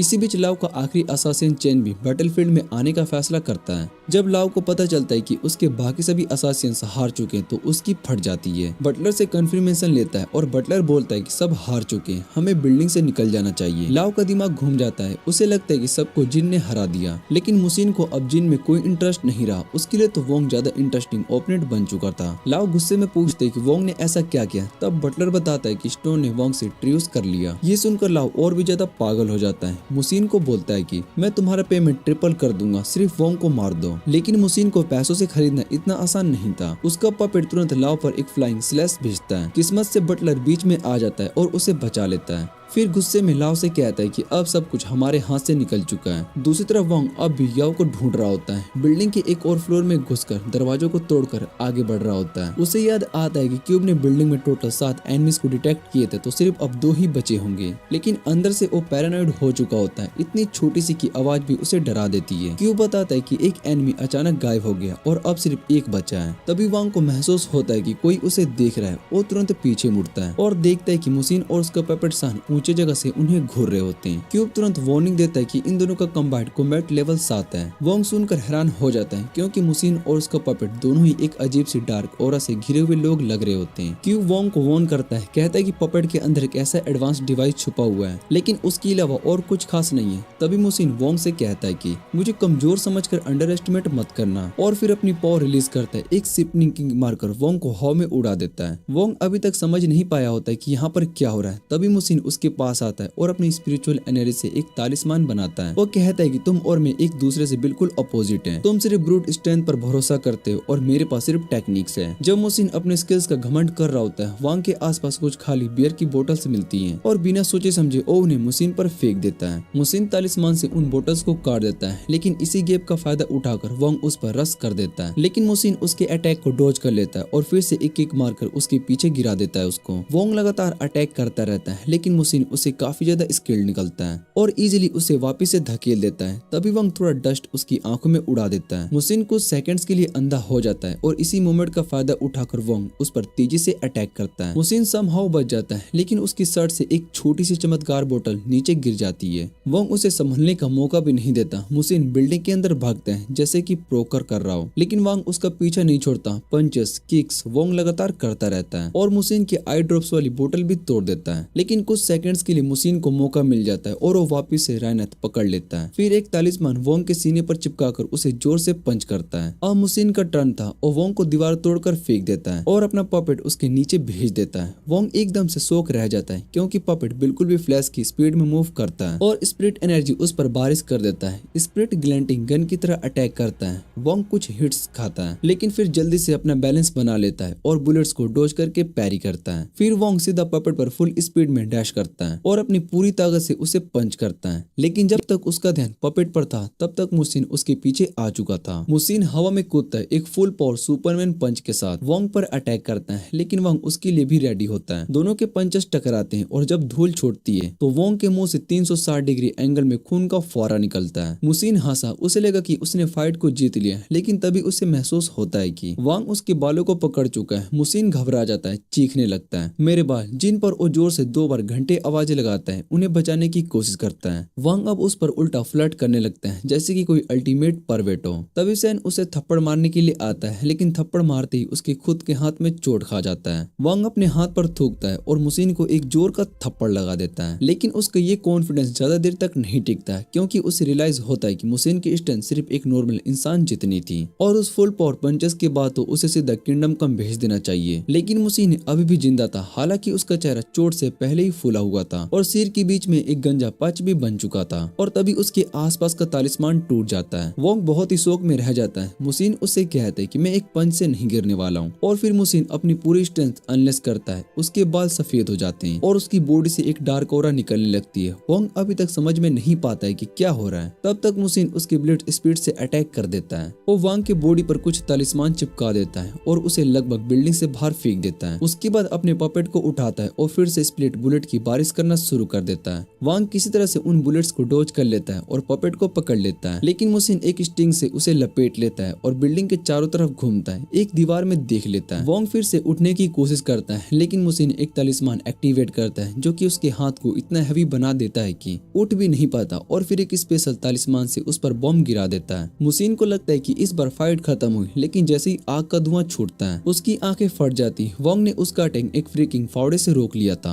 अब मुसिन फुल पावर में चला जाता है और पपेट को एक आखिरी भयंकर अटैक के लिए भेजता है, लेकिन इस बार वांग तैयार था। वो अपनी सारी एनर्जी बॉडी में भर लेता है और एग्जैक्ट टाइम पर टेलीपोर्ट करके फावड़े लेकर पपेट के मुंह में मार देता है। पपेट वहीं का वहीं टूट जाता है। मुसिन की आंखों के सामने सब कुछ छिन जाता है, लेकिन वांग वहीं नहीं रुकता, उस स्ट्रिंग को पकड़ लेता है जिससे कि मुसिन पपेट को कंट्रोल कर रहा था। मुसिन सोचता है कि अब तो वांग उसके हैवी तालिस्मान से हिल भी नहीं पाएगा, लेकिन वो गलत था। वांग उस स्ट्रिंग को खींचता है और मुसिन को अपनी तरफ घसीट लेता है और फिर टेबल टेनिस की तरह उसे दीवार पर देख देख कर खेलने लगता है। एक फुल पावर का पंच मारकर वांग स्पिरिचुअल स्ट्रिंग को तोड़ देता है और मुसिन एक दीवार से टकराकर अपना नॉर्मल फॉर्म वापस पा लेता है और वहीं पर बेहोश हो जाता है। वांग के हाथों से तालिस्मान गायब हो जाता है और फाइट ऑफिशियली खत्म हो जाती है। अब वांग लड़खड़ाते हुए याओ के पास जाने की कोशिश करता है, लेकिन उसके लिए चलना भी मुश्किल होता है और वो लगभग बेहोश हो चुका होता है। तभी उसे पपेट से एक बीप बीप की आवाज सुनाई देती है और मुसिन अचानक से बिल्डिंग के बाहर जंप कर देता है। तालिस्मान यूज करके हवा में तैरता है। वोंग को जीतने के बाद भी मुसीन ने एक बार भी सीरियस नहीं लिया। उसने कहा फर्क नहीं पड़ता कि जीता कौन, आखिर में तो मरना ही है। और उसने तुरंत पपेट के अंदर छुपा हुए बम को एक्टिवेट कर दिया। मर जा वोंग। लेकिन कुछ भी नहीं हुआ क्योंकि वोंग ने पहले उस पपेट को स्पेस रूम में डाल दिया था। अब मुसीन पैनिक में आ गया था, बार बार बम को एक्टिवेट कर रहा था लेकिन कुछ भी नहीं हो रहा था। तभी वोंग एक व्हील बैरो पर चढ़कर सीधा बिल्डिंग से कूद जाता है। मुसीन को लगता है कि ये उसका एंड होगा लेकिन वोंग उसकी तरफ ही जंप करता है और सब कुछ खत्म करने के लिए। मुसीन तुरंत कुछ एक्सप्लोसिव तालिस्मान उस पर फेंकता है, धमाका होता है। वोंग हवा में उछलता है और मुश्किल से एक और क्रेन पकड़कर अपनी जान बचाता है। मुसीन तालिस्मान से नीचे गिरती हुई बेब्रिज को कंट्रोल करता है और उन्हें वांग पर मारता है। फिर और बम तालिस्मान उसके आसपास फेंकता है लेकिन वोंग स्मार्टली एक एक्सप्लोजन का यूज करके फुल स्पीड में उसकी वार को काट देता है और उसकी तरफ कर देता है। मुसीन तुरंत समझ जाता है और तुरंत अपने स्टोन कंट्रोल को हटा देता है। सारी पत्थर वोंग के ऊपर गिरती है और एक जोर का ब्लास्ट करता है। वोंग खून से लटपट हो चुका होता है, होश खोने लगता है। लेकिन तभी उसे एक और सपना आता है, याओ का सपना, और उसी पल उसके अंदर से एक नई ताकत जाग जाती है। उसके हाथ आग से जल रहे होते हैं लेकिन वो इन्हें एक वेपन बना लेता है और मुसीन की धज्जियां उड़ा देता है। दोनों जमीन पर गिरते हैं इतनी जोर से कि जमीन टूटकर एक बड़ा सा गड्ढा बन जाता है। लेकिन उसी वक्त स्पेस क्यूब उसे खींच लेता है और उसे उस डेडली क्रश से बचा लेता है। अगले ही पल क्यूब उसे निकाल देता है। वोंग पूरा जला हुआ, खून से लिपटा हुआ लेकिन अभी भी जिंदा था। बेहोशी में वही बार बार सिर्फ एक ही नाम ले रहा था, याओ। तभी आसमान से बारिश होने लगती है और वोंग की आंखें खुल जाती है और वो तुरंत याओ को ढूंढने लगता है। लेकिन उसे सबसे पहले मिलती है जमीन पर कुछ मशरूम्स और लाव के कपड़े, लेकिन वो खुद कहीं पर दिखाई नहीं देता। वोंग को अब उससे कोई मतलब नहीं होता है। वो सीधा बिल्डिंग में याओ को ढूंढने के लिए चला जाता है। अंदर जाकर उसे मिलता है वो छोटा सा गैंगस्टर हुआ जिसे कि लाव को पूरे प्लान में घुसाया था। वो कोने में रो रहा होता है। वोंग उससे गुस्से में पूछता है, याओ कहाँ पर है? डर के मारी हुआन एक कमरे की तरफ उंगली करता है। वोंग अंदर जाता है और उसे याओ मिल जाती है। खुशकिस्मती से वो बिल्कुल ठीक होती है लेकिन जैसे ही वोंग उसे यूनिट करता है, याओ कहती है चेयर के नीचे बम लगा है, अगर मैं उठी तो ब्लास्ट हो जाएगा। वो कहती है तुम पहले इससे बच जाओ, लेकिन वांग कहता है कि मैं आज इससे भी बड़े धमाके से बचाऊं। वांग बम को धीरे धीरे चेयर से खींचने लगता है लेकिन उसी वक्त लाओ बाहर से दरवाजा को लॉक कर देता है। वो हंसता हुआ चिल्लाता है, ये रूम शैन ने इंशेंट किया है, कोई टेलीपोर्ट नहीं कर सकता। और वांग और यू उस रूम में बंद होते हैं और टाइमर टिक टिक करता रहता है। क्यूब भी कंफर्म करता है कि टेलीपोर्टेशन नॉट पॉसिबल। लेकिन तभी क्यूब एक और काम का सिग्नल देता है। वो बताता है कि बम के वायर्स का कौन सा सीक्वेंस फॉलो करके काटना है ताकि ब्लास्ट ना हो। वोंग बिना टाइम वेस्ट किए वायर्स को काट देता है और तुरंत उस बम को स्पेस में डाल देता है। उसे लगता है कि सब कुछ सेफ है। या उसके गले लग जाती है। उसकी आंखों में आंसू होते हैं और वांग उसे संभालता है, अब तुम ठीक हो, सेफ हो बिल्कुल। लेकिन जैसे ही स्पेस रूम के अंदर काउंटडाउन 0 होता है, वांग की बॉडी सडनली फ्रीज हो जाती है। उसका दिमाग ब्लैंक हो जाता है। वो हिल भी नहीं पाता। याओ घबरा कर उसे जगाने की कोशिश करती है लेकिन वांग को थोड़ा समझने में वक्त लगता है। उस ब्लास्ट ने पपेट के अंदर छुपे हुए पावरफुल जेम स्टोन को भी एक्टिवेट कर दिया था और उसकी वजह से स्पेस में भी एक बहुत ही बड़ा होल बन गया। वांग अब गंभीर रूप से चोटिल था लेकिन दूसरी तरफ लाओ फ्रस्ट्रेटेड है क्योंकि उसका बम अभी काम नहीं आया। वो खुद अंदर आता है याओ को शूट करने के लिए, लेकिन जैसे ट्रिगर दबने वाला होता है उसका बटलर आकर कहता है कि सर जिन आ गया, हमें भागना चाहिए। लाओ और उसका बटलर तुरंत भाग जाते हैं और जिन रूफटॉप पर लैंड करता है बिना किसी एफर्ट के कंक्रीट के अंदर से फेस करके। ये सब के बीच में बेहोश याओ वोंग के ऊपर गिर जाती है और वोंग धीरे से उठता है और उसके दिमाग में एक सवाल है, क्या मैं उसे हॉस्पिटल लेकर जा सकता हूँ? लेकिन उसी वक्त जिन रूम के अंदर आता है और कहता है कि हॉस्पिटल इसे नहीं बचा सकता पर मैं बचा सकता हूँ। जिन तुरंत याओ को वोंग से टेलीपोर्ट कर देता है और बिना कुछ कहे बिल्डिंग से बाहर चला जाता है। वोंग चीखता है, रुको, मैंने वादा किया था कि मैं उसे प्रोटेक्ट करूंगा। जिन मुड़कर कहता है कि तुम अभी खुद को भी प्रोटेक्ट नहीं कर सकते हो और वो विंडो से जंप कर जाता है। वोंग चिल्लाता हुआ विंडो तक दौड़ता है याओ और तभी उसे एक झलक दिखाई देता है जिन का डोमेन एक्सपेंशन। जिन कहता है कि तुम्हें याओ के बारे में कुछ नहीं पता और न ही इस सुपर ह्यूमन दुनिया के बारे में, लेकिन मुझे पता है और मैं इसे खत्म करने के लिए जा रहा हूँ। वोंग टूट चुका था पूरी तरीके से। याओ को खोना उसके लिए सब कुछ खत्म हो गया। वो चुपचाप याओ के मॉर्निंग पेरेंट्स को दूर से देखता रहता है और अपनी कमजोरी पर लानत भेजता है। कहता है कि मैं अपनी लड़की को नहीं बचा पाया। अब उसके पास कोई रास्ता नहीं है, कोई क्लू भी नहीं है कि कहां से ढूंढना शुरू किए, समझ भी नहीं आ रहा है। इसी अंधेरों के बीच में एक कार उसके पीछे रुकती है। एक औरत उसमें से उतरती है और उसका नाम लेकर पुकारती है, वोंग। वो कहती है कि मेरे साथ चलो। वोंग रिएक्ट नहीं करता। वो तो बोलती है, मुझे पता है कि याओ कहाँ पर है। वोंग तुरंत उसकी तरफ मुड़ता है, आंखों में आग के साथ कहता है कि कहाँ पर है वो साला। औरत बस मुस्कुराती है, अगर बात करनी है तो मेरे साथ चलो। वो उसे एक पास के कैफे में लेकर जाती है और वहाँ पर कॉफी पीने लगती है, जबकि वोंग उसे एक ठंडी से गुस्से भरी नजर से देख रहा होता है। वोंग उस औरत से सीधा सवाल करता है, लाओ कहाँ पर है? लेकिन वो औरत उसके सवाल को इग्नोर करके कहती है कि उसे सबसे पहले मेरे सवाल के आंसर देने होंगे। होंगे। वो पूछती है कि तुम्हें क्या लगता है इतने सारे सुपर ह्यूमंस, कल्टीवेटर्स और वो लोग जो कि इंसान की रिलेम से बाहर हैं, ये सब इतने सारे इंसानों की दुनिया में छुपे हुए कैसे रह जाते हैं। वोंग कैजुअली कहता है कि शायद से वो लोग अपने आप को अच्छे से छुपा लेते हैं, लेकिन औरत उसका मजाक उड़ाती है। तुम्हारे जैसे मासूम लोगों के लिए तो सब इतना स्मूथ चल रहा है, असल में कुछ लोग होते हैं जो कि इन सुपर ह्यूमंस के छोड़े गए मैस को संभालते हैं। वोंग को इसमें ज्यादा इंटरेस्ट नहीं होता, लेकिन औरत उससे कहती है कि कम से कम इतना तो दिखावा करो कि तुम्हें परवाह है, क्योंकि अब तक तुम जिंदा हो वो सिर्फ मेरी वजह से हो। वोंग बस एक सिप कॉफी पीता है और हल्की सी मुस्कुराहट के साथ बोलता है, तो क्या मेरे पीछे बैठे वो 3 लोग जो कि मुझे कभी भी शूट करने के लिए रेडी है, वो भी तुम्हारे प्रोटेक्शन सर्विस का पार्ट है? ये सुनकर पीछे बैठे तीनों लोग चौंक जाते हैं, उनकी कवर टूट जाती है और वो औरत भी हैरान हो जाती है। वो अपना गन निकालने की कोशिश करती है और उसके 3 साथी भी तुरंत वेपन्स निकालकर पॉइंट करने लगते हैं, लेकिन वह बिल्कुल भी शांत रहता है। वो कहता है कि अगर तुम लोग ये फाइट शुरू नहीं करते तो हम शांति से बैठकर बात कर सकते हैं। वो औरत उसकी बात को सीरियसली लेती है और अपने लोगों को बैक ऑफ करने के लिए कहती है। इसी बीच वो अपने सुपर सेंस से उस औरत की आईडी को स्कैन करता है और पढ़ता है उसका नाम मोह, जो कि super human management bureau of task force leader है। वोंग उससे कहता है कि मैं मानता हूँ कि तुम मुझे शैडो से प्रोटेक्ट करती रहती हो, लेकिन मुझे ये समझना है कि तुम्हारा असली मकसद क्या है। मोह कॉन्फिडेंटली कहती है कि जब मैं तुम्हारी मदद कर रही हूँ तो ऑब्वियस है तुम भी मुझे किसी तरह से रिटर्न तो दोगे ही। वोंग थोड़ा सरकास्टिक होकर कहता है कि तुम चाहती हो कि मैं तुम्हारी ब्यूरो का मर्सनरी बन जाऊं, जैसे ये तुम्हारे 3 छोटे लोग हैं, लेकिन माफ करना ये सब तो सी रैंक से भी नीचे गए हैं, मैं उन जैसों में नहीं गिनता। तभी उनमें से एक बंदा बोलता है कि मो मैडम ये तो कम से कम ब्रोन लेवल सुपर ह्यूमन है, हम लोग से लीग के ऊपर है। लेकिन मो को उस बात से कोई असर नहीं लेती। वो वोंग से कहती है कि अगर तुम्हें लाओ के बारे में इंफॉर्मेशन चाहिए तो तुम्हें मेरे लिए 3 मिशन को कंप्लीट करना होगा। वोंग तुरंत कहता है कि मैं सिर्फ 1 मिशन करूंगा और मुझे लाओ के साथ साथ जिन के बारे में भी इंफॉर्मेशन चाहिए।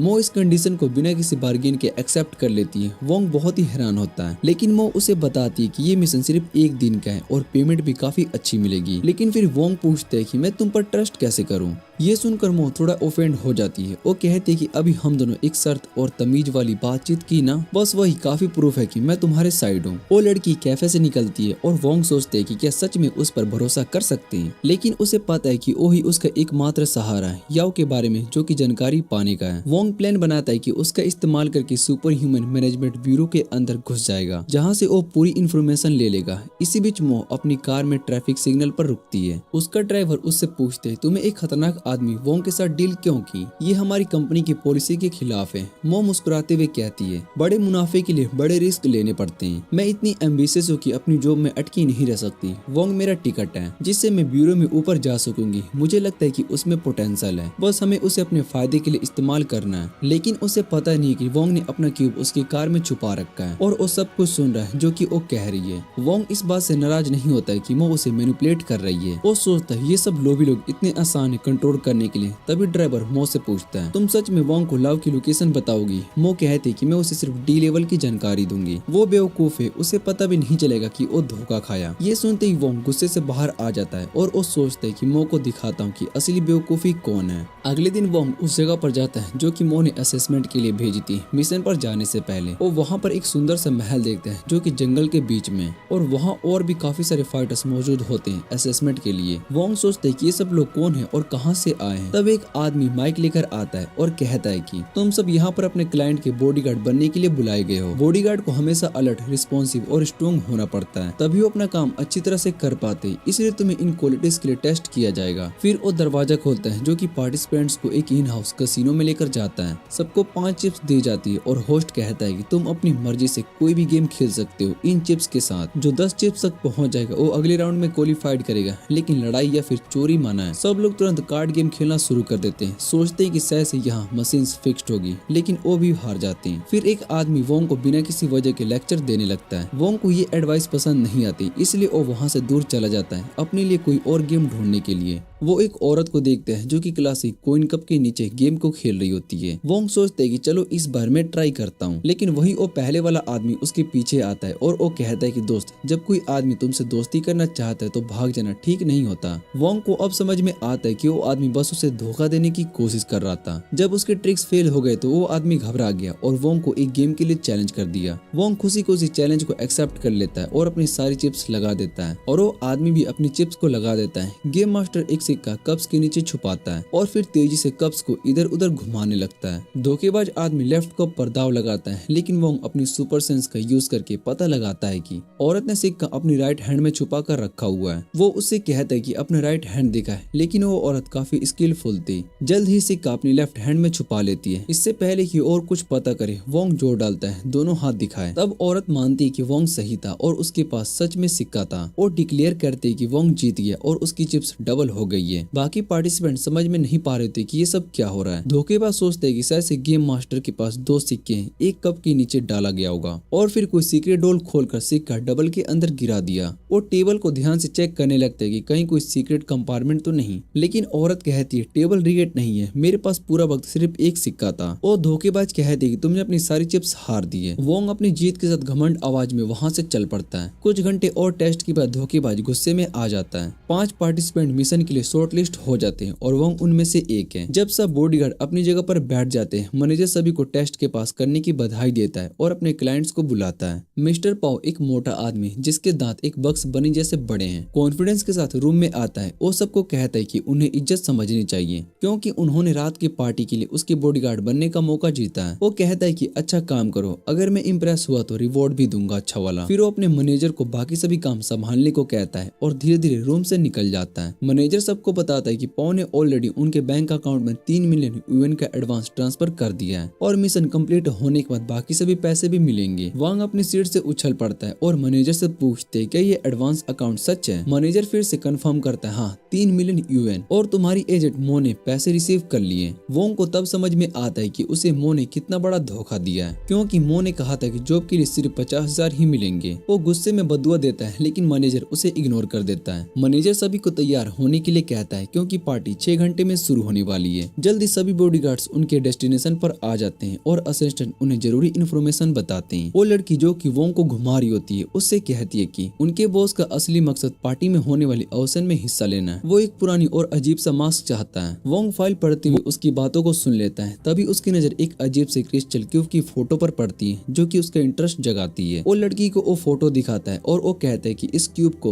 ओविडियन इंसेंस कहते हैं, ये एविएशन का एक इम्पोर्टेंट आइटम है। वोंग को वो नाम सुनते ही अपना पुराना वो वक्त याद आता है जब एक्सप्लोजन के साथ वो बेहोश होने वाला था। तब क्यूब ने उसे ओविडियन नाम चुपके से बोला था। अब वोंग पूरी तरीके से यकीन कर लेता है कि यही वो क्रिस्टल क्यूब है। जिसकी बात उस क्यूब ने की थी, ओशन में उसकी दिलचस्पी और बढ़ जाती है। तभी वोंग के सिर में और तेज दर्द होने लगता है, लेकिन वो असिस्टेंट से कहता है कि कुछ नहीं। वो दोबारा फाइल पढ़ने का नाटक करता है और सोचते है कि चलो मो ने उसे धोखा दिया है, लेकिन इस पार्टी में ऐसे बहुत ही सारी चीजें हैं जो कि उसे चाहिए। जल्दी गाड़ी अपनी मंजिल पर पहुंच जाती है और वोंग दूसरे बॉडीगार्ड के साथ एक बड़ा मिशन में घुस जाता है। वहाँ कुछ अमीर लोग शराब पीते हुए और बातें करते हुए नजर आते हैं, लेकिन पूरा माहौल पार्टी के लिए थोड़ा अजीब, अंधेरा और भारी लग रहा होता है। अचानक लाइट्स जल जाती है और पार्टी का होस्ट बताता है कि मजा शुरू होने वाला है। वो तुरंत पहला इवेंट शुरू करता है जिसे वो एक छोटा सा मजेदार गेम खेलता है। वो एक बटन दबाता है और जमीन खुल जाती है। नीचे से एक बड़ा कॉरिडोर निकलता है। वो एक बटन दबाता है और जमीन खुल जाती है। नीचे से एक बहुत ही बड़ा क्रोकोडाइल दिखता है। कुछ मेहमान डर जाते हैं, लेकिन होस्ट उन्हें बताता है कि फिक्र मत करो, उनकी सेफ्टी सबसे इम्पोर्टेंट है। वो जमीन के खुले हिस्से पर खड़ा होता है और कहता है कि ये बुलेट प्रूफ ग्रास है और अगर क्रोकोडाइल इतना ऊपर उछल भी जाए तो वो इन तक नहीं पहुंच सकता। मेहमान थोड़ा रिलैक्स फील करते हैं, लेकिन एक गुरूर से भरा हुआ जवान होस्ट से कहता है कि पार्टी का पेस ज्यादा फास्ट हो रहा है और छोटे गेम्स में शुरू करना चाहिए था। होस्ट मुस्कुराकर कहता है कि ये पार्टी डीडी की सबसे बड़ी पार्टी से भी बहुत ही जबरदस्त होने वाली है, तो हम पर पूरी ताकत लगाएंगे। फिर वो सभी को गेम्स के रूल बताता है। वो क्रोको के गले में लटकी गोल्डन बैल की तरफ इशारा करता है और कहता है कि जो भी इस बैल को जीतेगा वो विनर होगा, लेकिन वो बैल सिर्फ मील वेपन से ही जीती जा सकती है और जब तक कोई बैल नहीं लेता कोई भी पार्टिसिपेंट्स इस केस से बाहर नहीं जा सकता।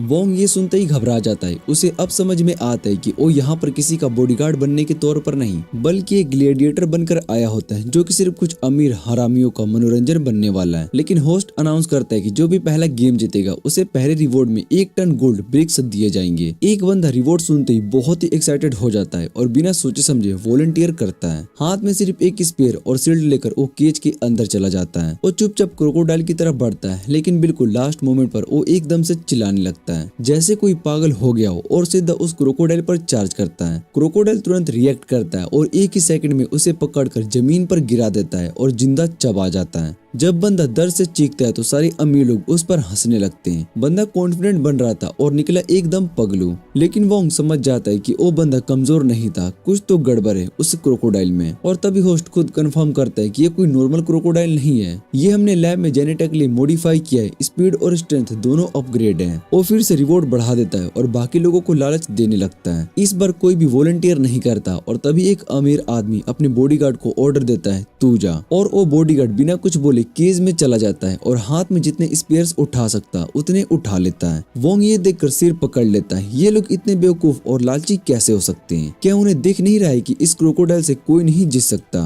तभी एक और बॉडीगार्ड वोंग से कहता है कि तो कॉन्ट्रैक्ट पड़ा था ना, वहाँ पर क्लियरली ये लिखा था कि अगर कोई वॉलंटियर नहीं करेगा तो किसी को रेंडमली उठाकर भेज दिया जाएगा। वोंग ये सुनते ही शौक में आ जाता है, ये तो अनफेयर है। लेकिन वो बंदा फिर से कहता है कि भाई अगर काम सेफ होता है तो तुझे 3 मिलियन यन एक दिन में मिलते हैं। ये सुनते ही वोंग का दिल टूट जाता है क्योंकि उसे तो सिर्फ 50,000 यन ही मिल रहे हैं। तभी उसकी नजर बैल्कोनी पर टिक जाती है। एक आदमी खड़ा होता है, काफी स्ट्रॉन्ग और हॉस्टिल लग रहा होता है बिना किसी वजह के। वांग उसे घूरने लगता है लेकिन उसके कोलिग्स तुरंत बोलते हैं मत देख, ओरूरी कोमिट्स में वो लोग ऐसे पार्टीज में ऑर्डर मेंटेन करते हैं। वोंग तुरंत नजर हटा देता है और फिर केज के सीन पर नजर डालता है। वहाँ वो बॉडीगार्ड क्रोकोडाइल पर बार बार स्पेयर से अटैक कर रहा होता है। स्पीड का यूज करके वो उसकी रेंज से निकलता है और फिर एक हाई ग्राउंड पर फिर से अटैक करता है। लेकिन वोंग तुरंत समझ जाता है ये क्रोकोडाइल अभी तक सीरियसली हर्ट नहीं हुआ है और चाहे ये बंदा कितना भी कॉन्फिडेंट हो, हार पक्की है। तभी वो बॉडीगार्ड एक हाई जंप मारकर क्रोकोडाइल के ऊपर अटैक करता है और एक फाइनल बो देने के लिए जा रहा होता है, लेकिन उस क्रोकोडाइल का टेल एक ही झटके में उसे उड़ा देता है। एक सेकंड में पूरा बॉडी कुचले हुए मांस में बदल जाता है। सभी गेस्ट ये देखकर बहुत ही डर के मारे कांप जाते हैं और वो अमीर हरामी तो एकदम से बॉडीगार्ड में घुसने की कोशिश करता है, लेकिन होस्ट ये बहुत ही खुश होकर देख रहा होता है और वो रिवॉर्ड और ज्यादा बढ़ा देता है। फिर से पूछते कि कोई है जो फाइट करेगा। तभी वोंग की टीम की एक लड़की पेंग के कान में कुछ धीरे से बोलती है और पेंग तुरंत अनाउंस करता है जो भी क्रोकोडाइल को हरा देगा मैं होस्ट के रिवॉर्ड से डबल पैसा दूंगा अपनी जेब से। ये सुनकर काफी फाइटर्स एक्साइटेड हो जाते हैं। एक बंदा अपने मास्टर से परमिशन मांगता है फाइट के लिए और मास्टर उसे परमिशन दे देता है। लेकिन तभी वोंग की टीम का वो बंदा जिसका हेयर स्टाइल चौथी जोजो के कैरेक्टर जैसा लगता है वो भी सामने आ जाता है। अब 2 वॉलंटियर्स आ जाते हैं तो होस्ट अनाउंस करता है कि सिर्फ लास्ट में स्टैंडिंग ही क्रोकोडाइल से लड़ पाएगा।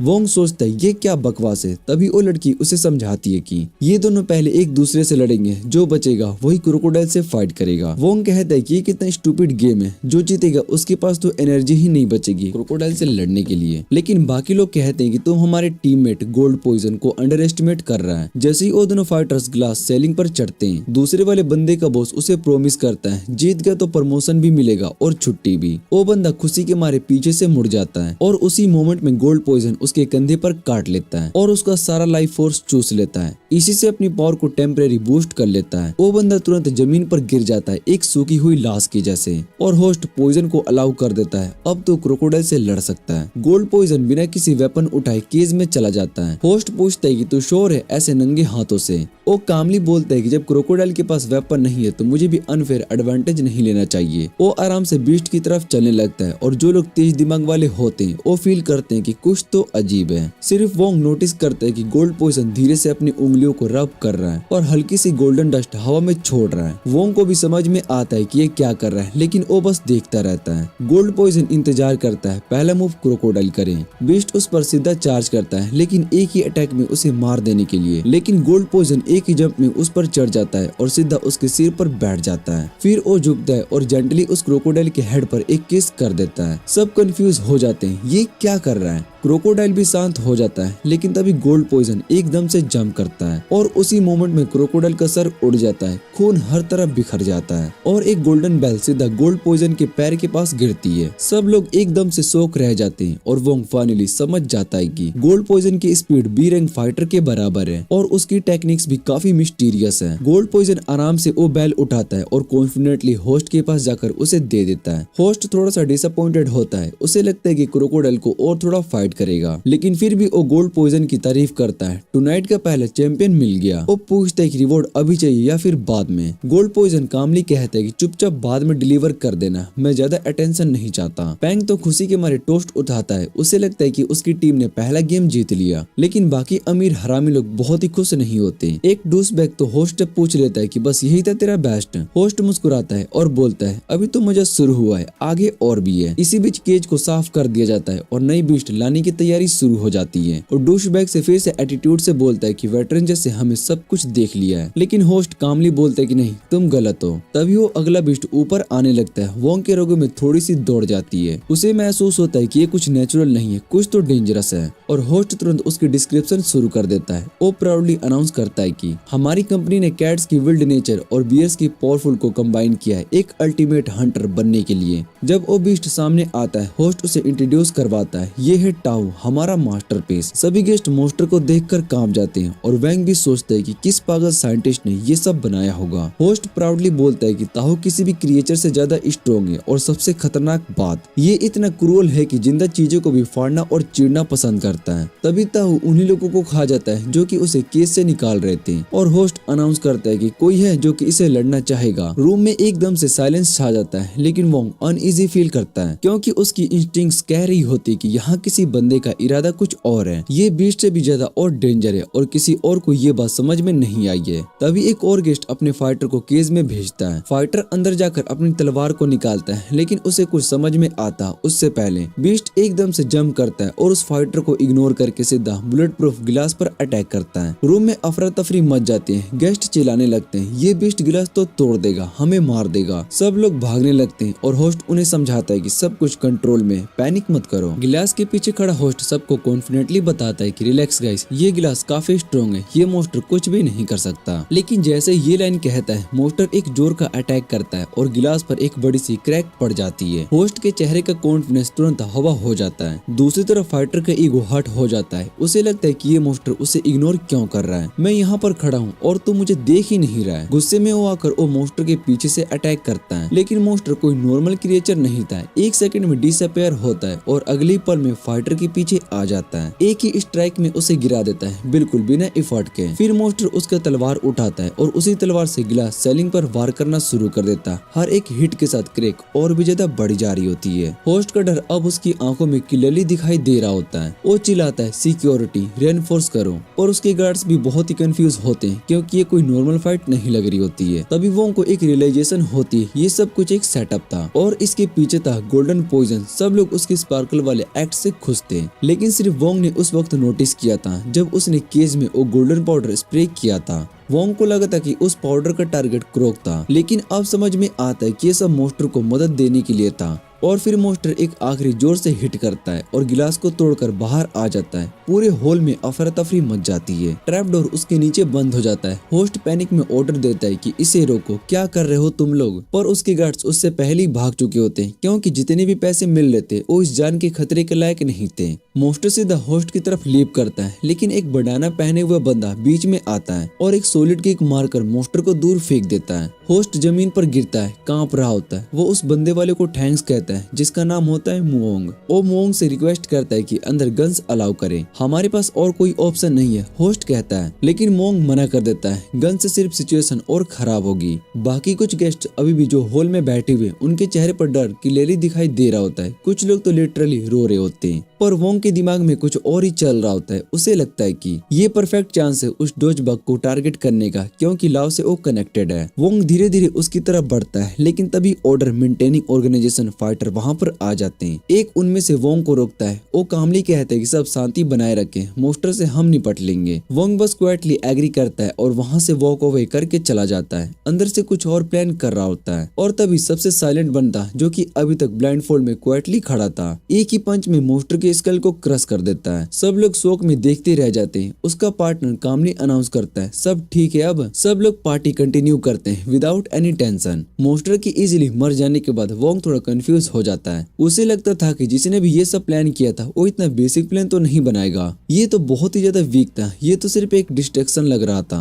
और तभी उसे रियलाइज होता है कि उसकी टीम का एक मेंबर मिसिंग है। वो शोक में सोचता है कि नो, असली प्लान तो कुछ और ही है और वो मिसिंग मेंबर कोई और नहीं बल्कि वो लड़की थी है जिसके पास एक स्वॉर्ड होती है और तभी सिक्योरिटी गार्ड के पेट्रोल टीम से चुपके से अटैक कर रही होती है। एक ही गार्ड को साइलेंटली गिराती है बिना किसी आवाज के। उसके पास एक स्पेशल डिवाइस होता है जिसके थ्रू वो मैंसन के इलेक्ट्रॉनिक्स और कैमरा को डिसेबल कर देती है। कंट्रोल रूम में गार्ड्स कंफ्यूज हो जाते हैं। उन्हें दिखता है कि फुटेज डिसऑर्ड हो रही होती है लेकिन वो कुछ भी नहीं कर पाते क्योंकि तब तक वो लड़की नीचे वाले सबसे लोअर फ्लोर पर डिसेंट कर चुकी होती है। वो एक सिलिकॉन ग्लव्स निकालती है जो कि किसी और के फिंगरप्रिंट्स के साथ कस्टमाइज होता है और उसी से सीक्रेट रूम का लॉक ओपन कर देती है जो कि टनल के एंड में होता है। लेकिन उसे क्या पता था वहाँ पर ऑलरेडी कोई उसका वेट कर रहा था। सिक्योरिटी टीम का लीडर ऑर्डर कीपर पहले से ही गैस कर चुका था कि कोई ये रूम ब्रेंच करने की कोशिश करेगा। जब लड़की अंदर आती है वो सीधा उसके सामने आ जाता है, काम, रेडी और फुल फोकस्ड। लड़की तुरंत अपनी स्वॉर्ड निकालती है और फाइट स्टार्ट हो जाती है। बाकी गार्ड्स भी वहाँ पर आ जाते हैं लेकिन किसी को पता नहीं चलता कि वोंग अभी भी क्वाइटली उस जगह तक पहुँच चुका है। अब सामने था एक इंटेंस फाइट। लड़की स्वॉर्ड से फुल फोर्स में अटैक करती है पर गार्ड लीडर हर स्ट्राइक को इजिली ब्लॉक कर लेता है। एक मोमेंट में तो उसकी कैप को भी कट कर देता है बस स्लो ऑफ करने के लिए। तभी एक और गार्ड पीछे से आता है गन लेके,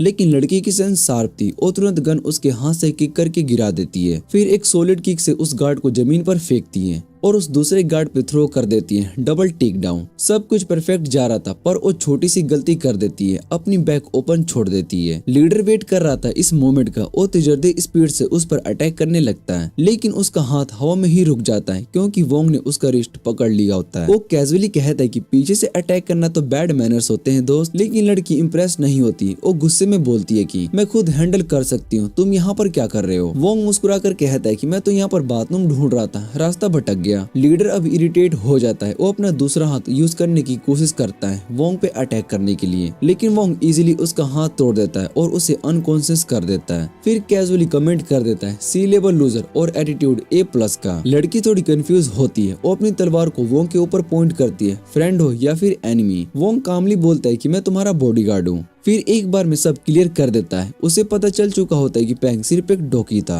और असली मास्टरमाइंड तो ये खुद लड़की है। वोंग को ये भी पता चलता है कि ये बिल्डिंग के अंदर किसी सीक्रेट फैसिलिटी तक पहुंचना चाहती है। लड़की शॉक्ड होकर पूछती है तुम्हें ये सब कैसे पता चला। वोंग बोलता है पहले मैंने देखा था कि जब मास्टर केस से निकला था पैंग उसके सामने खड़ा था। मुझे नहीं लगा कि बॉस खुद खतरा लेने को खड़ा होगा जबकि उसके पास बॉडीगार्ड्स हैं। तब समझ में आया कि जो प्रोटेक्शन चाहिए वो एक्चुअली उसके लिए नहीं था। लड़की थोड़ी टेंशन में कहती कि अब बात करना बेकार है। गार्ड्स ने पीस कीपर को अलर्ट कर दिया होगा, वो बस 2 मिनट में यहाँ पर पहुँच जाएंगे। वोंग सोचता है कि 2 मिनट तो मिशन कंप्लीट करने के लिए काफी है और बिना टाइम वेस्ट किए वो सीधा ट्रेजर वॉलेट में घुस जाता है। लड़की थोड़ी हेजिटेट है पर वो पीछे पीछे चली जाती है। वॉल्ट में जाकर दोनों को एकदम खाली जगह मिलती है। लड़की कहती है कि होस्ट ने ट्रेजर ऐसी जगह पर छुपा रखा होगा जहाँ पर हम कभी पहुँच ही नहीं सकते, पर वोंग कॉन्फिडेंट है मैं तो ट्रेजर ढूंढ लूंगा। फिर लड़की से एक कंडीशन रखता है, बस ये बताओ कि कैसे इस रूम से जिंदा निकलना है। तभी वोंग को डेंजर का एहसास होता है। वो लड़की को जल्दी से डोर अवे से बाहर ले जाता है। बाहर गार्ड लोग शूटिंग शुरू कर देते हैं। उनके साथ 3 पीस कीपर भी होते हैं। विप वाली मम्मी वांग और लड़की को बोलती है कि बाहर आओ वरना तुम दोनों को नुकसान हो सकता है। मम्मी एक फ्लैश बैंग फेंकने वाली होती है पर वोंग एंटीसिपेट कर लेता है। अपने स्पेस रूम से बेसबॉल बैट निकालता है और फ्लैश बैंग को वापस उनकी तरफ मार देता है। गार्ड्स ब्लाइंड हो जाते हैं। वोंग और लड़की भागकर दूर निकलने की कोशिश करते हैं पर पीस कीपर फिर से उन्हें कॉर्नर कर लेते हैं और विप वाली मम्मी लड़की बिजी रखती है। वैंग को ब्लाइंड फोल्डेड वन पंच मैन का सामना करना पड़ता है और दूसरा बंदा बेल्डी वोंग को वॉल से टकरा देता है। वोंग थोड़ी देर के लिए रुक जाता है। तब बेल्डी पीछे से मुंह पर अटैक कर देता है। वो घूमने का टाइम भी नहीं पाती और बिल्डी उसे पंच मारकर वॉल से टकरा देता है। मोमी आती है और कहती है कि तुम्हारा मिशन अब खत्म हुआ, पर वोंग तुरंत कहते हैं कि 3 बी रैंक फाइटर्स मिलके मुझ पर अटैक कर रहे हैं, ये तो बहुत ही अनफेयर है। विप वाली मोमी को ये सब की परवाह नहीं होती है और वो वोंग को खत्म करने के लिए रेडी हो जाती है। तब वैंग एक ग्रेनेड को जमीन पर फेंकता है जो कि दिखने में असली लगता है। मोमी रिफ्लेक्स से अपना फेस कवर करती है पर जब कुछ भी नहीं होता तो समझ जाती है कि ग्रेनेड फेक था। लेकिन बस यही थोड़ा सा वक्त था। वैंग और मोमो को बचाने के लिए काफी होता है। वो पीस कीपर से बचकर एक सिक्योरिटी गेट के पीछे छिप जाते हैं। गेट बंद होने के बाद दोनों एक स्टोर रूम तक पहुंच जाते हैं जहां पर वो सेंस कर लेते हैं और थोड़ा रेस्ट कर लेते हैं। वोंग कहता है हमें जल्दी से कोई प्लान बनाना पड़ेगा, इन कीपर्स को कैसे हराना है। और मोमो से पूछते तुम ठीक हो, बल्डी का पंच काफी हार्ड था। मोमो कहती है हाँ मैं ठीक हूँ, पर वो वोंग से पूछती है कि अगर तुम अकेले होते तो क्या तुम यहाँ से बचकर भाग पाते।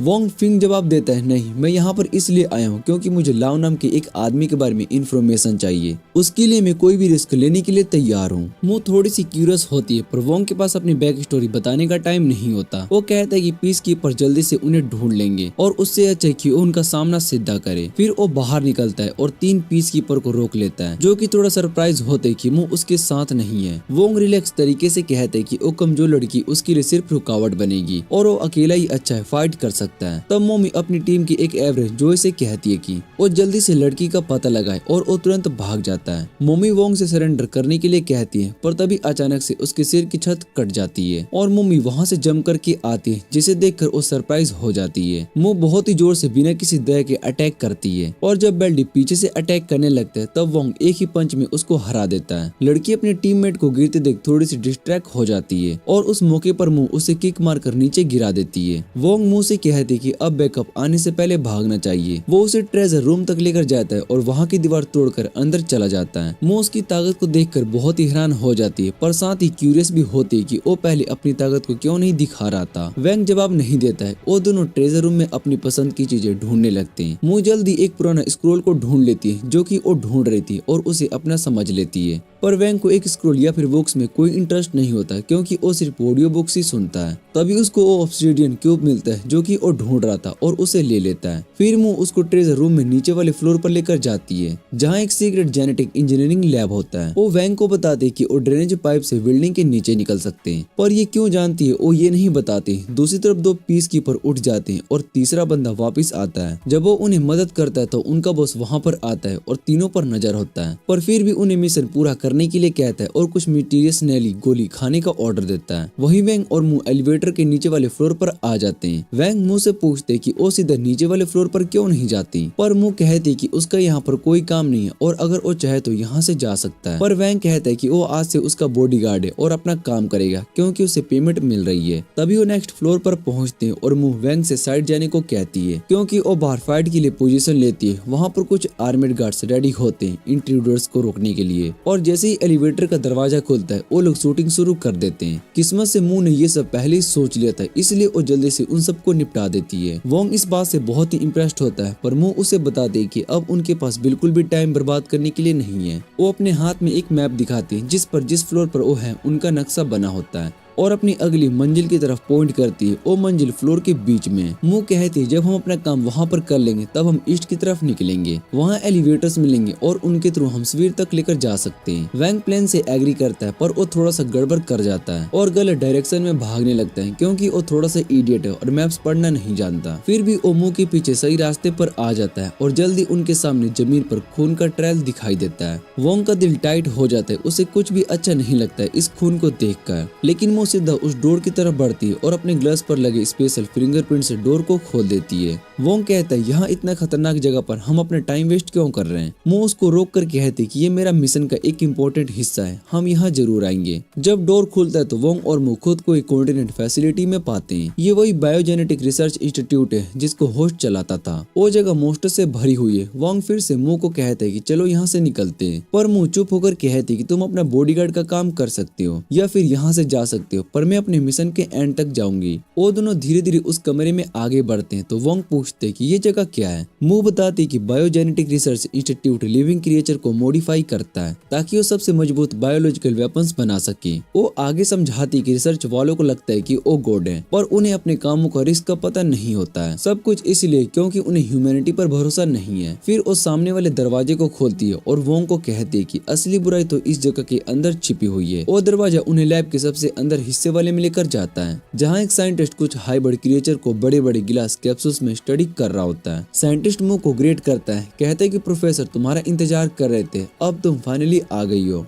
वोंग थोड़ा हैरान हो जाता है कि वो औरत कितनी रिलैक्स लगती है। साइंटिस्ट उन्हें कहता है कि थोड़ी देर रुक जाओ, मैं प्रोफेसर को बुला कर लेकर आती हूँ। थोड़ी देर बाद एक बूढ़ा आदमी आता है जो मुंह को जानता है। वो पूछता है तुम्हारा साथी कहाँ पर है। मुंह सीधा कहती है कि फालतू की बातें मत करो, मेडिसिन कहाँ है जो तुमने प्रॉमिस की थी। बूढ़ा आदमी हंसकर कहता है कि मैं तुम्हें दवा दूंगा अगर तुम मुझे वो ट्रेजर दोगे जो कि मैं वॉलेट से लेकर आई हो तुम। वोंग को समझ में नहीं आता है कि ये क्या डील है। प्रोफेसर समझाता है कि मैं और मुंह एक डील में एक दूसरे की मदद कर रहे हैं। मुंह कहती है कि मैं तुम्हें ट्रेजर दूंगी पर तुम्हें पहले प्रूफ करना पड़ेगा कि तुम्हारी दवा सच में काम करती है। बूढ़ा आदमी मुंह को बताता है कि जो ऑर्डर कीपर्स अभी आई थी जिनमें बहुत ही थकावट दिख रही थी वो कुछ खास नहीं थे, बस थोड़ी देर पहले वो नॉर्मल थे और उनकी औकात उसकी रिसर्च की वजह से बढ़ी जो कि प्रोफेसर ने की थी। प्रोफेसर कहता है कि मैंने अलग अलग जीवों का डीएनए मिलाकर 95 सक्सेस रेट को हासिल किया था, पर होस्ट ने मुझे रोक दिया अपनी रिसर्च को क्योंकि वो मिलिट्री के लिए बायोलॉजिकल वेपन्स बनाना चाहता था। लेकिन बूढ़ा आदमी खुश नहीं होता इस बात से। उसका मानना होता है कि ह्यूमन एक्सपेरिमेंट्स बायोटेक्नोलॉजी का सबसे बड़ा लेवल है। वांग को ये सुनकर गुस्सा आता है इंसानों पर एक्सपेरिमेंट्स, पर प्रोफेसर को इस बात से कोई परवाह नहीं होती। वो कहता है कि मैं बस 5% दूर था उस रास्ते से जहाँ पर इंसानों को ज्यादा बनाया जा सकता है। सिर्फ ज्यादा ताकत नहीं मिलेगी बल्कि ये दवा भी बनेगी जो कि हर बीमारी का इलाज करेगी। प्रोफेसर गर्व से कहता है कि बहुत सारे साइंटिस्ट इस टॉपिक पर काम कर रहे हैं पर मेरा कोई मुकाबला नहीं है। मुंह उसकी ये बातें और नहीं सुन पाती और उसको एक कैप्सूल के सामने पिन कर देती है और गुस्से में कहती है। प्रोफेसर थोड़ी धीमी आवाज में कहता है कि अब मेरे पास दवा नहीं है पर अगर तुम मुझे ट्रेजर दोगे तो मैं फंडिंग सिक्योर करके ह्यूमन एक्सपेरिमेंट कंटिन्यू कर सकता हूँ। वो प्रॉमिस करते है कि कुछ और एक्सपेरिमेंट के बाद वो हर बीमारी का दवा बना लेगा, पर मुंह उसकी बातों को अब बिल्कुल इग्नोर कर देती है। वो अचानक प्रोफेसर पर वार करना शुरू कर देती है और उसे एक परवर्टेड फ्रॉड बुलाने लगती है जो इंसान की जिंदगी के साथ खेलता है। वो चिल्लाती है बेकार आदमी, इतने बुरे काम करके भी कुछ अच्छा नहीं बना पाया। वो अपनी तलवार उठाती है ताकि उसका काम तमाम कर सके। तभी असिस्टेंट उसके सामने बंदूक उठाता है और कहता है रुको। मुंह एकदम पीछे हट जाती है, पर जब वो औरत कहती है कि उनकी रिसर्च दुनिया की सबसे बड़ी चीज है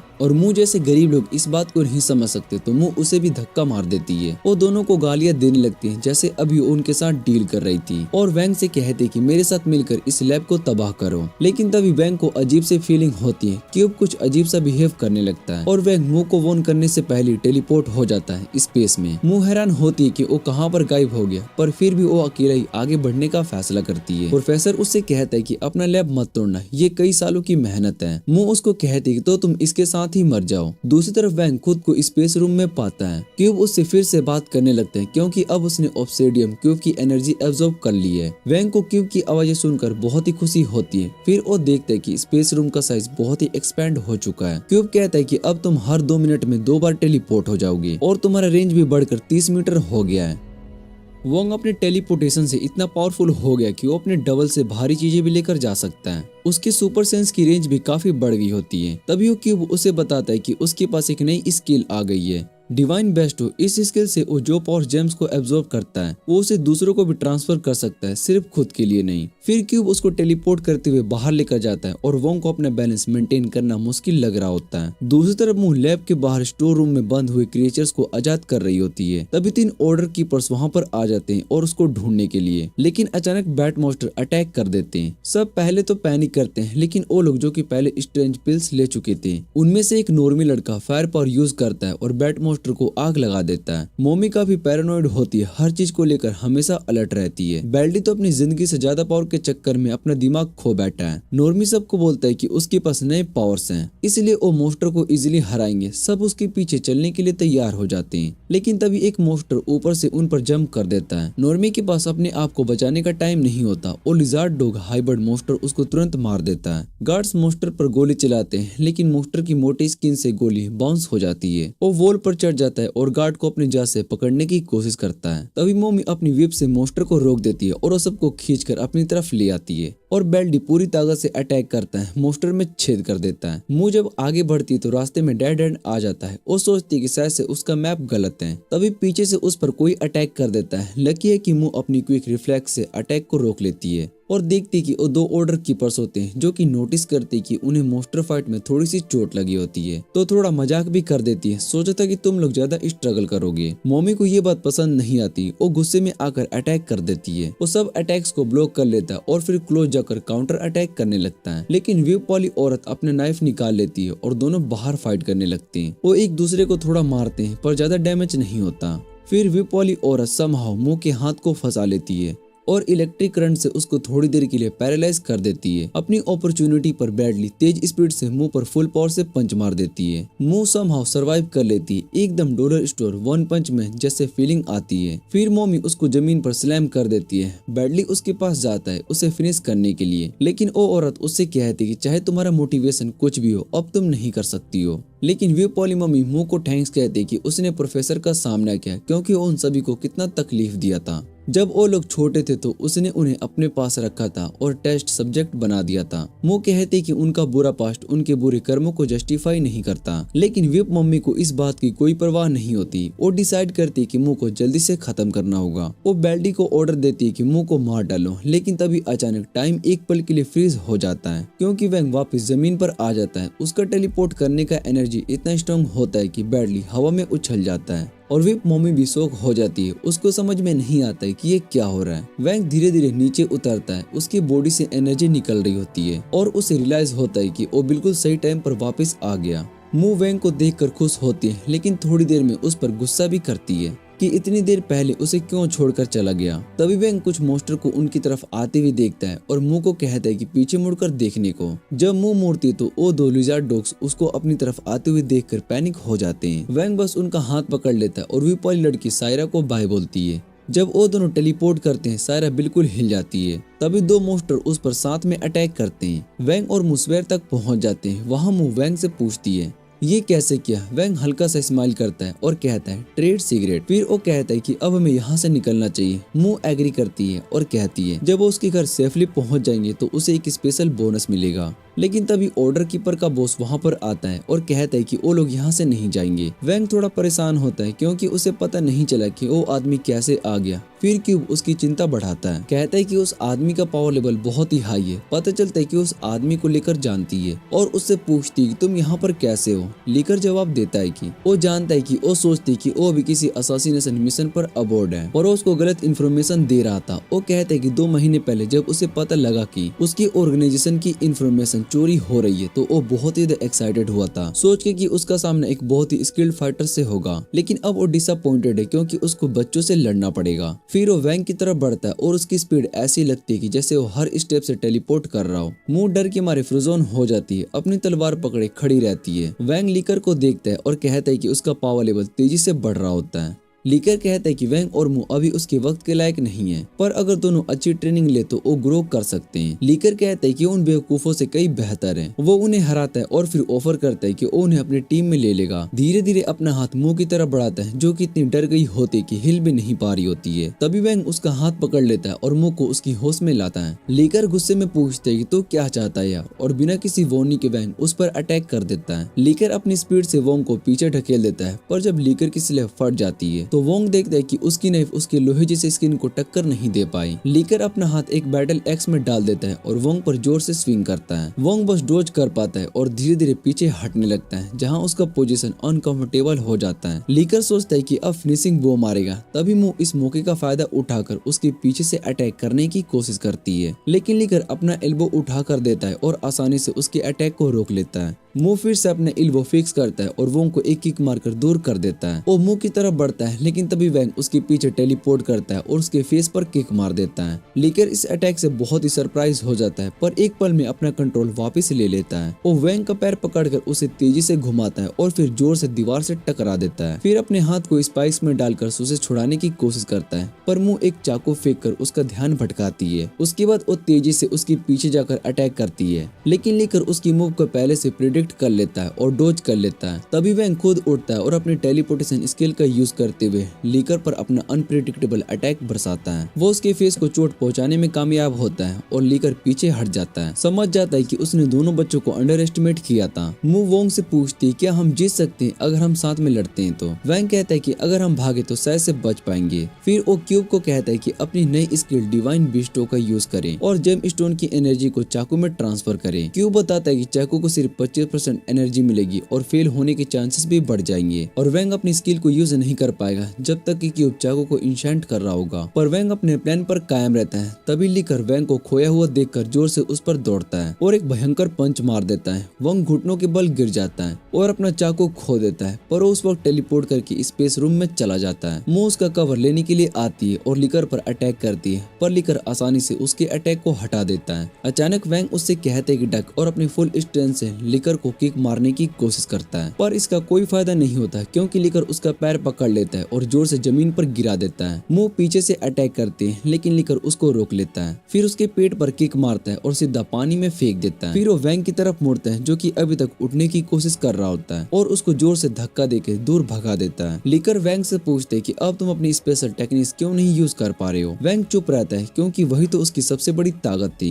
वही मो वैंग के लिए परेशान होती है, लेकिन तभी वो सीवर में कुछ कचरा तैरता हुआ देखती है और कहती है चलो तुम यहाँ से निकल जाओ। मो कुछ कहना चाहती है लेकिन वैंग उसको चुप कराकर कहता है कि बस मेरी बात मान जाओ। फिर अचानक वैंग उस कचरे के बैग को जोर से लिकर की तरफ किक मारता है। लिकर आसानी से उसे रोक लेता है, लेकिन तभी मो अभी भी अपने पैर से गंदगी वाला पानी उसकी तरफ फेंकती है। लिकर दोनों को चिल्लाता है कि ये बचकानी हरकतें बंद करो, इन सब से कुछ भी नहीं होगा। तब वैंग एक छोटा सा पत्थर उठाता है और उसको लिकर की तरफ फेंकता है। लिकर उसे पकड़ लेता है, लेकिन वो पत्थर एक बॉम्ब निकलता है जो कि उसके हाथ में ही फट जाता है। इस मौके का फायदा उठाते हुए मो और वैंग भाग निकलते हैं, लेकिन बॉम्ब ब्लास्ट में लिकर को सिर्फ अपनी शर्ट को ही खो देनी पड़ती है और जल्दी से उनके पीछे जाता है। और जब मो उसको पीछे से अटैक करती है तब भी उसकी तलवार को अपने हाथों से पकड़ लेता है और उसकी गर्दन दबाकर दबाव बनाता है और जोर से उसको दीवार से टकरा देता है। जब मो बेहोश हो जाती है तब वैंग उठता है और लड़ाई कंटिन्यू करता है। वो लिकर पर अटैक करता है, लेकिन लिकर उसका पंच आसानी से पकड़ लेता है और अपनी पूरी ताकत से एक जोर का मुक्का मारता है, जिससे कि वैंग खून खाता हुआ खांसी करता है। वैंग घुटनों के बल गिर जाता है, पर हिम्मत नहीं हारता, दोबारा से पंच करने की कोशिश करता है। लिकर अपने पत्थर जैसे ऐप से उस मौके को रोक लेता है, जो कि वोंग को और भी गुस्सा दिलाता है। फिर वो वोंग को जोर से दीवार की तरफ धक्का देता है और उसके पास जाकर धमकी भरी नजरों से कहता है कि अब मैं तुम्हें टॉर्चर करूंगा। वोंग अपनी क्यूब से पूछते है कि नाइफ को जेम स्टोन की एनर्जी से इंशेंट होने में कितना टाइम लगेगा। क्यूब कहता है थोड़ा ज्यादा टाइम, 1 मिनट से भी ऊपर लगेगा। वैंग सोचता है शायद से मैं इतना टाइम सर्वाइव कर पाऊँ। क्यूब एग्री करता है तुम्हें काफी फ्रैक्चर से और खून भी बहुत ही खो दिया, तुरंत ट्रीटमेंट की जरूरत है। तभी लिकर उसके पास आता है, उसकी गर्दन पकड़ लेता है और हाथों को लोहे जैसा कर देता है ताकि ग्रिप और भी टाइट हो जाए। वो मजाक में कहता है कि इतनी हिम्मत क्यों कर रहा है, पैसा चाहिए,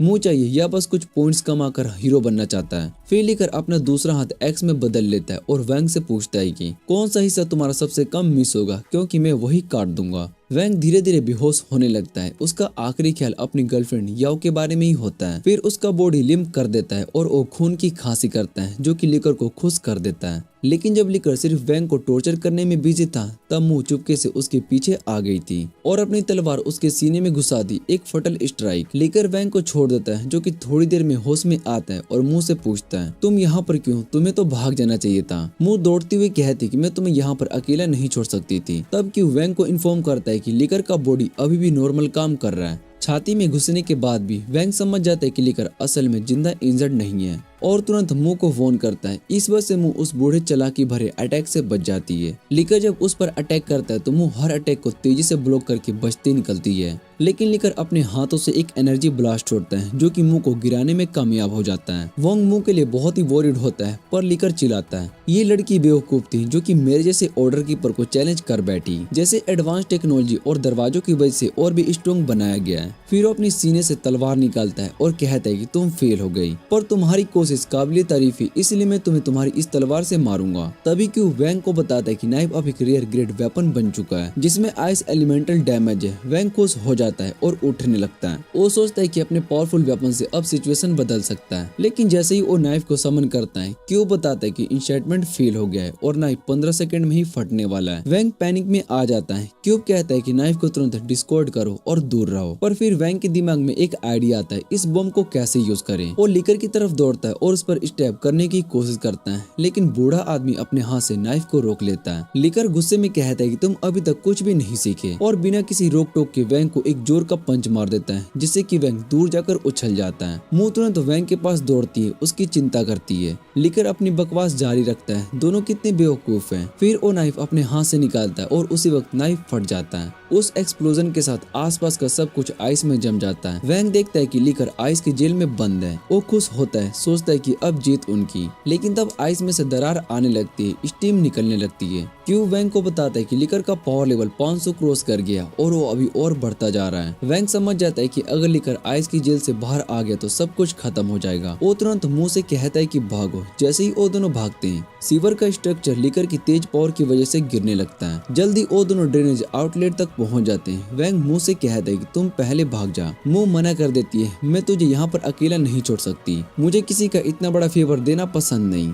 लेकिन वैंग उसे यकीन दिलाता है कि मैं अपने दम पर बच पाऊंगा। तभी लिकर आइस की जेल को तोड़कर निकलता है। पूरा बॉडी स्टील जैसा हो गया उसका, और वो जोर से चिल्लाता है कि तुम दोनों इस जगह से जिंदा नहीं जाओगे। वैंग मुंह को एक जोर से धक्का देता है एज के नीचे की तरफ से, ताकि वो बच जाए। फिर अपनी तरफ मुड़कर लिकर का सामना करता है, जो कि एक ट्रक की तरफ उसकी तरफ भाग रहा होता है। वैंग पूरी हिम्मत से खड़ा होता है, कॉन्फिडेंट अभी भी है, उसके जीतने के चांस है। लिकर का पावर लेवल 600 क्रॉस हो चुका होता है। वो वॉल से टकराता है, पूरा सीवर तोड़ देता है। लकी है कि उसने वोंग को नहीं मारा, जो लिकर को और ज्यादा गुस्से में डाल देता है। अल्टीमेटली अपना सबसे बड़ा टेक्निक वेस्ट करने का गुस्सा। वो जोर से चिल्लाता है, अगली बार जब वैंग या फिर मुंह मुझे दिखेंगे तो मैं उन्हें मार कर ही छोड़ूंगा। इस सब के बीच मुंह सीवर में तैरते हुए एग्जिट की तरफ जा रही होती है। वो उम्मीद करती कि वैंग सेफ होगा, पर असली बात तो ये होती कि वैंग ने मुंह के बैग पर छिपकर क्यूब को छुपा लिया था और उनमें टेलीपोर्ट कर लिया था। अब वो इतना थक चुका होता है कि क्यूब के अंदर से बाहर आने या फिर कुछ करने की हिम्मत नहीं है, और सो जाता है, सोचकर कि आराम करने से थोड़ा बेहतर महसूस होगा। रेस्ट के बाद वो थोड़ा सा थक जाता है और कुछ दिन के बाद स्कूल जाने लायक फिट हो जाता है। वो बार बार पार्टी में हुआ सब कुछ सोचता है और ये समझने की कोशिश करता है कि सुपर ह्यूमन दुनिया कितनी ज्यादा खतरनाक है, जितना कि उसने सोचा भी नहीं था।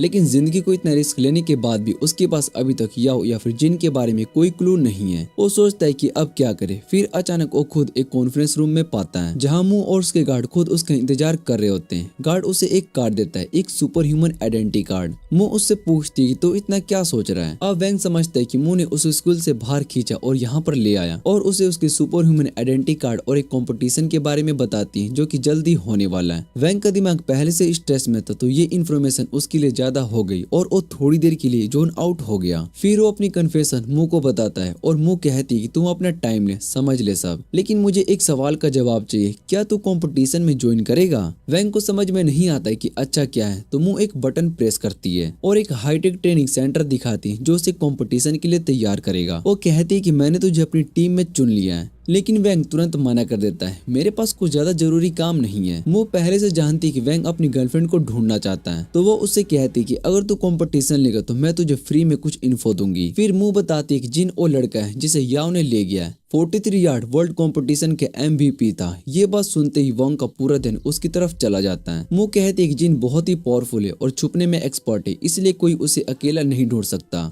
लेकिन अगर हम अच्छा कंपटीशन करते हैं तो शायद से कुछ क्लू मिल सकते हैं। और तब वैंग डिसाइड करता है कि मुंह की टीम को ज्वाइन करेगा और अपनी गर्लफ्रेंड को ढूंढने के लिए तैयार हो जाता है। इसी के साथ ये एनिमे का सीजन यहीं पर एंड हो जाता है। अगर आपको ये वीडियो अच्छी लगे तो वीडियो को लाइक करके चैनल को सब्सक्राइब जरूर कर लेना। तो मिलते हैं अगली वीडियो में।